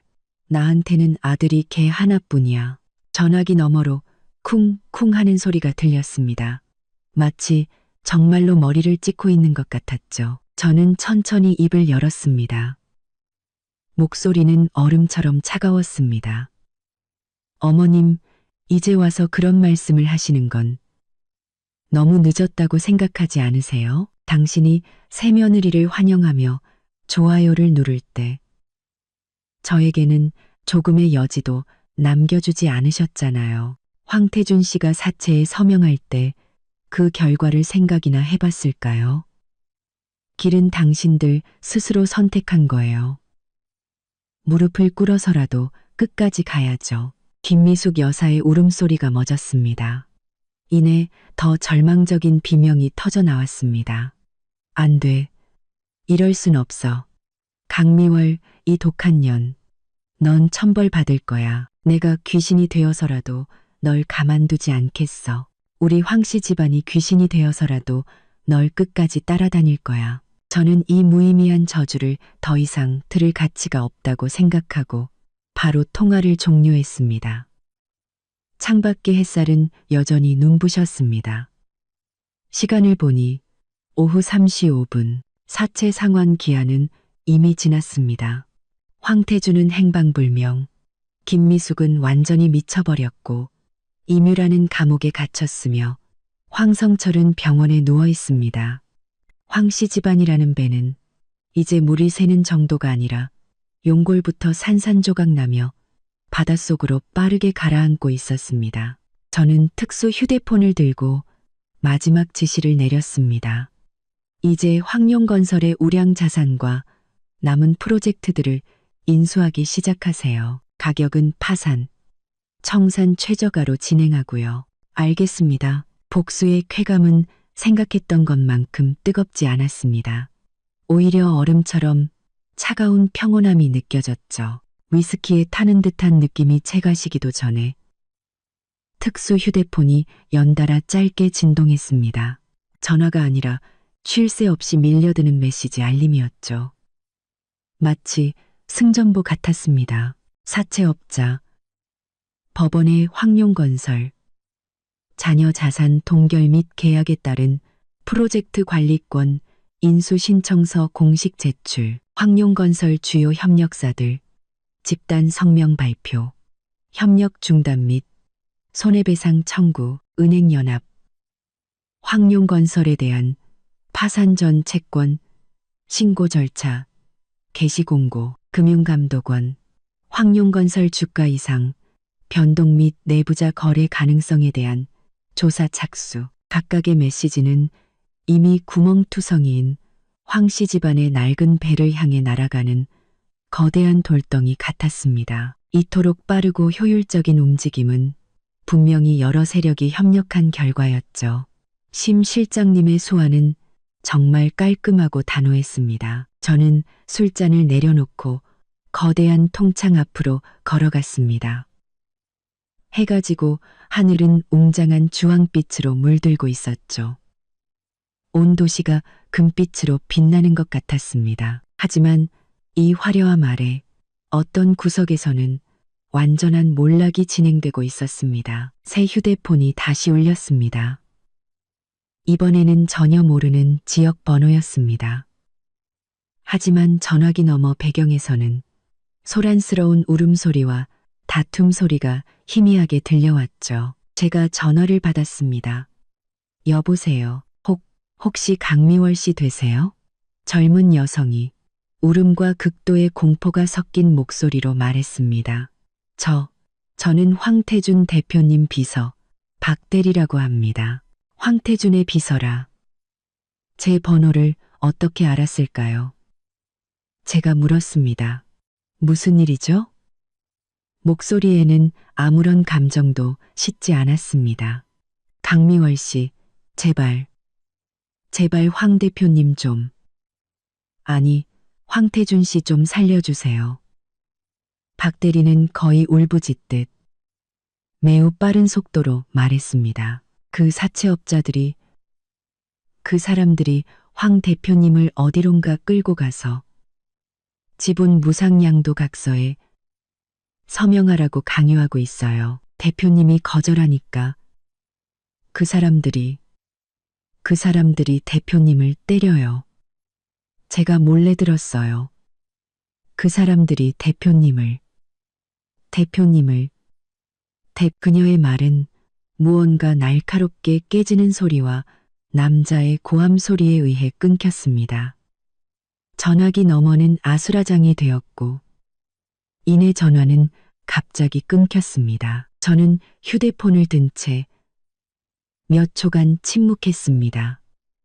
황태준의 상황은 제가 생각했던 것보다 더 심각했습니다. 사채업자들은 원래 칼날 위에서 먹고 사는 무법자들이었죠. 막다른 길에 몰리면 무슨 짓이든 할 수 있는 자들이었습니다. 하지만 심 실장님의 사람들이 근처에 있을 테니 황태준의 목숨은 안전할 겁니다. 다만 육체적 고통과 짓밟히는 자존심은 피할 수 없겠죠. 그가 치러야 할 대가였습니다. 저는 심 실장님에게 상황 확인 문자를 보내려던 참이었습니다. 특수 휴대폰이 먼저 울렸죠. 아가씨, 헤리티지 힐스 쪽에 상황이 발생했습니다.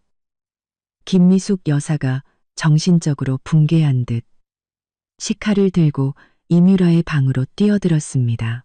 식칼이라 저는 눈썹을 살짝 치켜 올렸습니다. 이건 좀 예상 밖이었네요.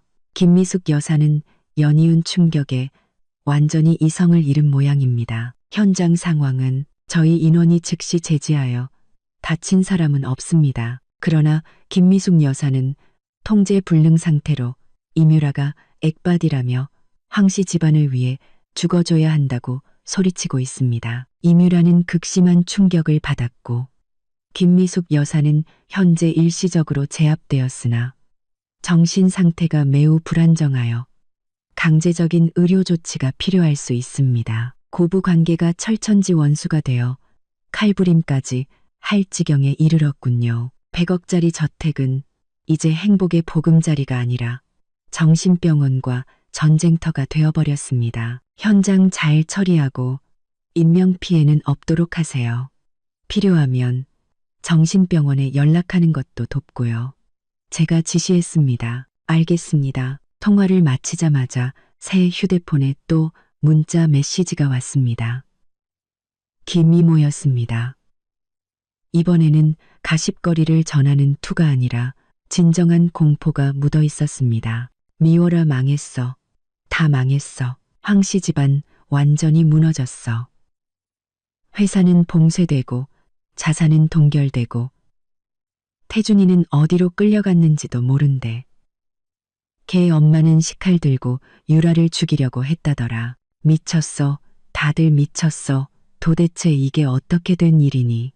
저는 답장하지 않고 바로 문자를 삭제했습니다. 김이모 같은 박쥐는 이제 이용 가치가 없었죠. 저는 소파에 다시 앉아 눈을 감았습니다.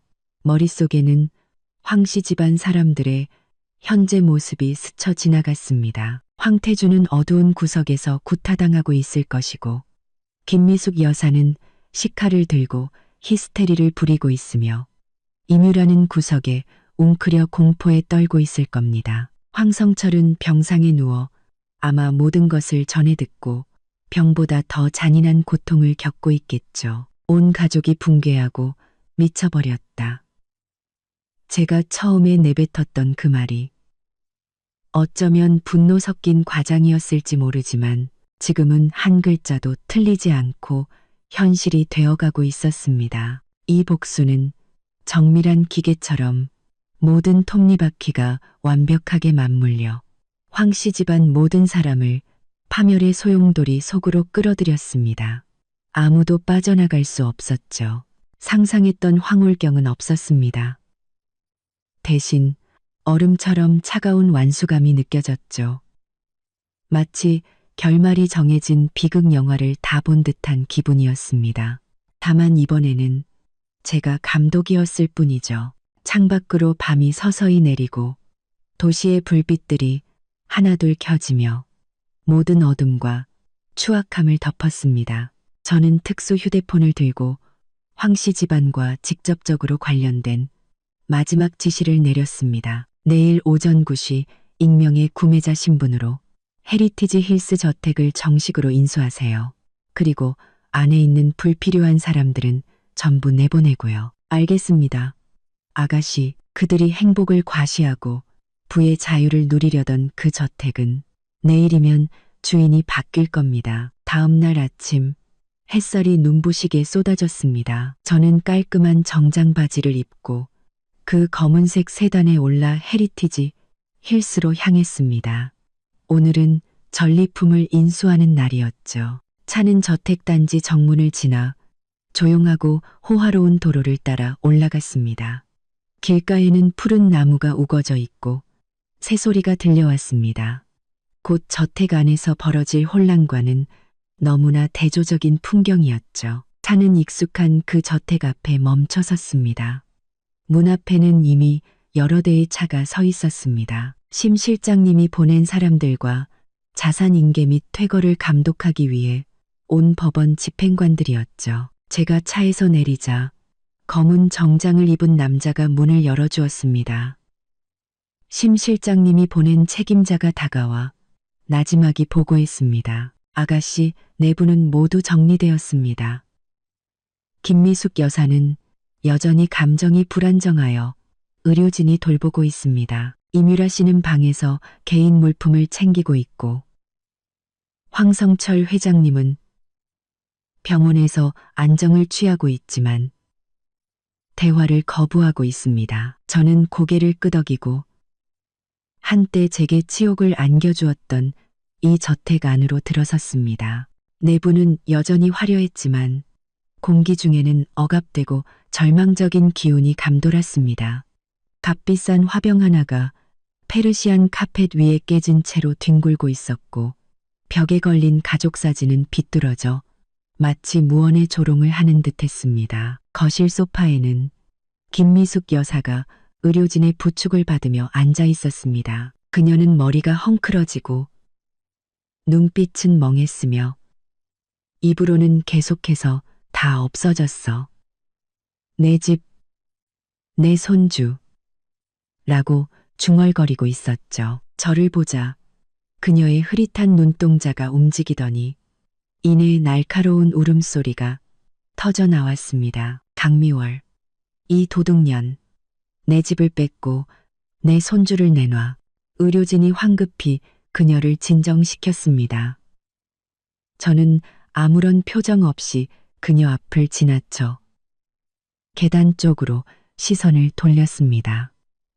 이뮤라가 작은 캐리어 하나를 들고 힘없이 내려오고 있었죠. 그녀는 얼굴이 새하얗게 질리고 눈은 푹 꺼져 더 이상 예전의 행복을 과시하던 화려한 모습은 찾아볼 수 없었습니다. 저를 보자 그녀는 온몸을 떨며 무의식적으로 자신의 배를 감쌌습니다.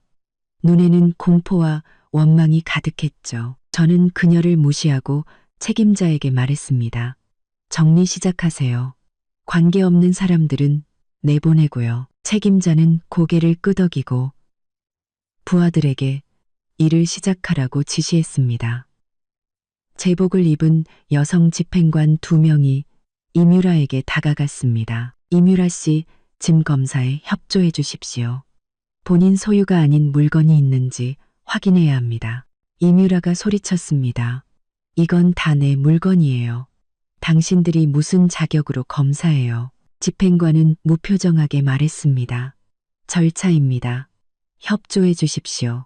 이뮤라는 어쩔 수 없이 캐리어를 열었습니다.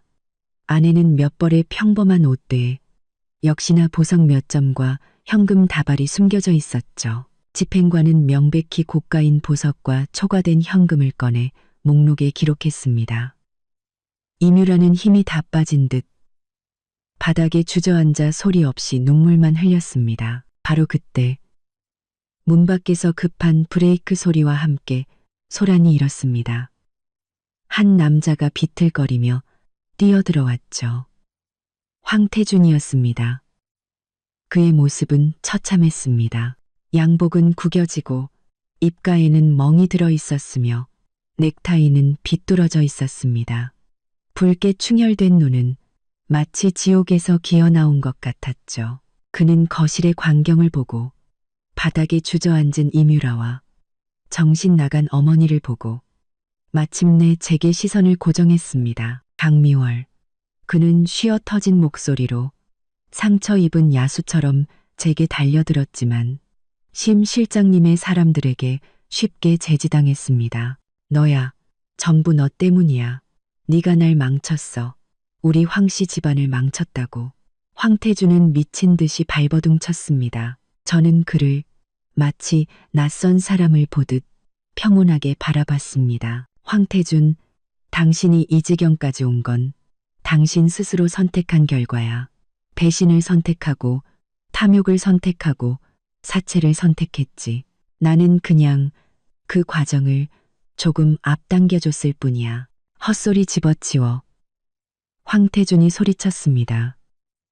네가 수작 부리지 않았으면 태산그룹이 왜 계약을 파기하고 은행이 왜 빚독촉을 하겠어. 전부 너라는 독한 년 때문이야. 저는 그와 논쟁할 가치를 느끼지 못하고 책임자에게 말했습니다. 여기가 너무 시끄럽네요. 책임자는 고개를 끄덕이고 부하들에게 황태준을 내보내라고 지시했습니다. 황태준은 두 남자에게 팔이 잡힌 채 험한 욕설을 퍼부으며 문 밖으로 끌려나갔습니다. 그의 목소리는 점점 멀어졌죠. 저는 바닥에 앉아있는 이뮤라에게 다가가 몸을 숙여 그녀의 겁에 질린 눈을 바라봤습니다. 그리고 우리 둘만 들릴 정도의 작은 목소리로 말했습니다. 이뮤라, 너 그거 아니? 내가 너한테 말 안 한 게 있는데 내 해외 계좌에 있던 그 돈 인출 실패한 거 기술적인 문제가 아니었어. 내가 동결시킨 거야. 그리고 네가 연락하던 그 K 앞으로 다시는 내 전화 안 받을 거야. 이뮤라의 눈이 순간 커졌습니다. 믿을 수 없다는 절망으로 가득했죠. 저는 몸을 일으켜 더 이상 그녀를 보지 않고 책임자에게 지시했습니다. 이 두 분 안전하게 모셔다 드려. 김미숙 여사님은 바로 정신병원으로 모셔서 치료받게 하고 이뮤라 씨는 임시 거처를 마련해줘. 뱃속에 아이도 있으니 제가 말을 멈췄지만 그 의미는 분명했죠. 의료진이 여전히 중얼거리는 김미숙 여사를 부축해 나갔고 집행관은 넋이 나간 이뮤라와 반쯤 비어버린 그녀의 캐리어를 데리고 나갔습니다. 거대한 거실은 마침내 조용해졌습니다. 저와 심 실장님의 사람들만 남았죠. 저는 사방을 둘러봤습니다. 한때 그들의 아름다운 꿈을 담고 있던 100억짜리 저택은 지금은 차가운 화려함과 어지러운 잔해만 남았습니다. 책임자가 공손하게 물었습니다. 아가씨, 이제 어떻게 할까요? 제가 담담하게 말했습니다. 황씨 집안의 물건은 전부 치워주세요. 하나도 남김없이. 그리고 완전히 소독하고 새로 인테리어하고요. 알겠습니다. 저는 그 집을 걸어 나왔습니다. 햇살이 몸 위로 따스하게 쏟아졌죠. 등 뒤의 저택은 제게 더 이상 아무런 의미도 없었습니다. 그저 한 시대의 종말을 알리는 상징일 뿐이었죠. 헤리티지 힐스 정문에 서자 햇살이 가림없이 쏟아졌습니다. 등 뒤의 저택에서는 가구를 옮기는 소리가 들려왔죠. 인부들이 제 명령에 따라 그 안에 모든 황씨 집안의 흔적을 완전히 지우고 있었습니다. 공기 중에는 소독약 냄새와 낡은 사치의 잔향이 섞여 조금 코를 찔렀지만 그것은 또한 새로운 시작을 의미했습니다. 검은색 세단이 소리 없이 제 앞에 멈춰 섰습니다. 차에 오르기 전 저는 마지막으로 그 집을 돌아봤습니다. 한때 황태준과 이뮤라가 행복을 과시하던 무대이자 김미숙 여사가 좋아요를 누르며 환영했던 새로운 시작점이었던 그곳. 이제는 제 복수의 길 위에서 함락된 성체일 뿐이었습니다. 그 이상도 이하도 아니었죠. 더 이상 제 감정을 움직이지 못했습니다. 차는 시내의 펜트하우스가 아닌 교회로 향했습니다. 마침내 한적한 공원묘지 밖에서 멈춰섰죠. 심 실장님이 이미 그곳에서 서류 봉투를 든 젊은 남자와 함께 기다리고 있었습니다. 제가 차에서 내리자 심 실장님이 가볍게 허리를 숙였습니다.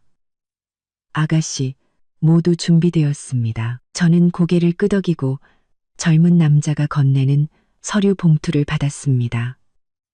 안에는 몇 개의 소유권, 이전 서류와 지분 증명서가 들어있었죠. 헤리티지 힐스 저택, 황룡건설에서 분리해낸 아직 가동 가능한 몇몇 우량 프로젝트, 그리고 시장에서 저가에 매입한 황씨 집안의 흩어진 지분까지. 이제부터 이 모든 것은 법적으로 강리월의 것이었습니다. 저는 서류 봉투를 들고 홀로 묘지로 들어갔습니다.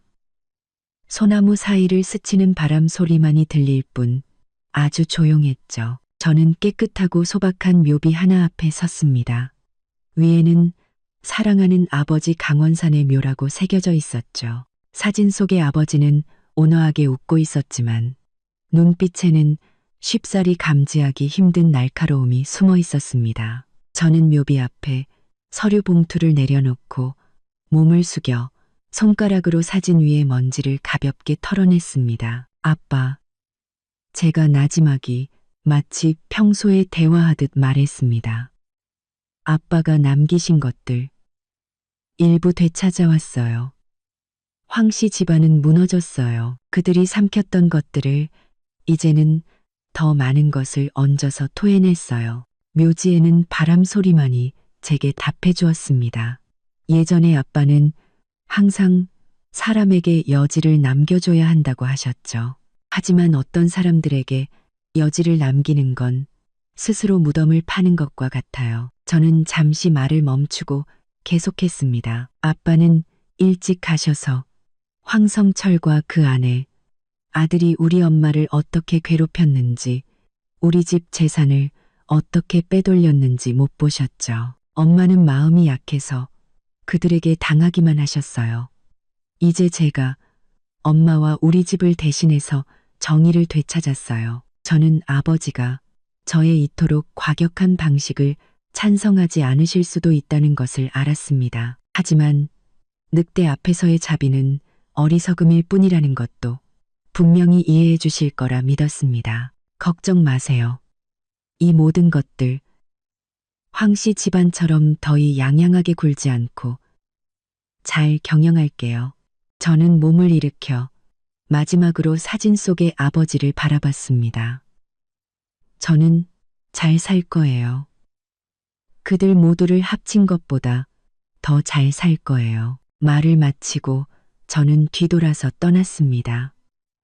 다시는 돌아보지 않았죠. 서류 봉투는 묘비 앞에 그대로 두었습니다. 마치 이 모든 피비린내 나는 전리품을 유일하게 증인이 될 자격이 있는 아버지께 바치는 하나의 의식을 마친 것처럼요. 묘지를 나오자 심 실장님이 여전히 차 옆에서 기다리고 있었습니다. 아가씨, 다음은 어디로 갈까요? 저는 잠시 생각하다가 말했습니다. 공항으로 가주세요. 30분 후 차는 공항 출발층에 도착했습니다. 심 실장님이 제게 비행기 표 한 장과 새 여권, 신분증을 건넸습니다. 모두 준비되었습니다. 남쪽 섬에서 당분간 휴식을 취하세요. 그곳에 작은 프로젝트가 하나 있으니 겸사겸사 둘러보셔도 좋습니다. 이쪽 일이 완전히 정리되면 그때 다음 계획을 결정하셔도 됩니다. 저는 서류를 받아 비행기 표의 목적지를 확인했습니다. 햇살과 해변으로 유명한 휴양지였죠. 고맙습니다. 심 아저씨. 그동안 고생 많으셨어요. 그동안 고생 많으셨어요. 저는 처음으로 그를 그렇게 불렀습니다. 심 실장님의 언제나 평온하던 얼굴에 순간 감동의 빛이 스쳤지만 금세 원래대로 돌아왔습니다. 아가씨, 과찬이십니다. 제가 마땅히 해야 할 일입니다. 강 회장님께서 제게 베풀어 주신 은혜가 있습니다. 저는 고개를 끄덕이고 더 이상 말없이 공항 로비로 들어섰습니다. 짐도 없이 작은 가방 하나만 들고 마치 짧은 휴가를 떠나는 사람처럼 가벼웠죠. 탑승권을 받고 보안 검색대를 통과하는 모든 과정이 순조로웠습니다.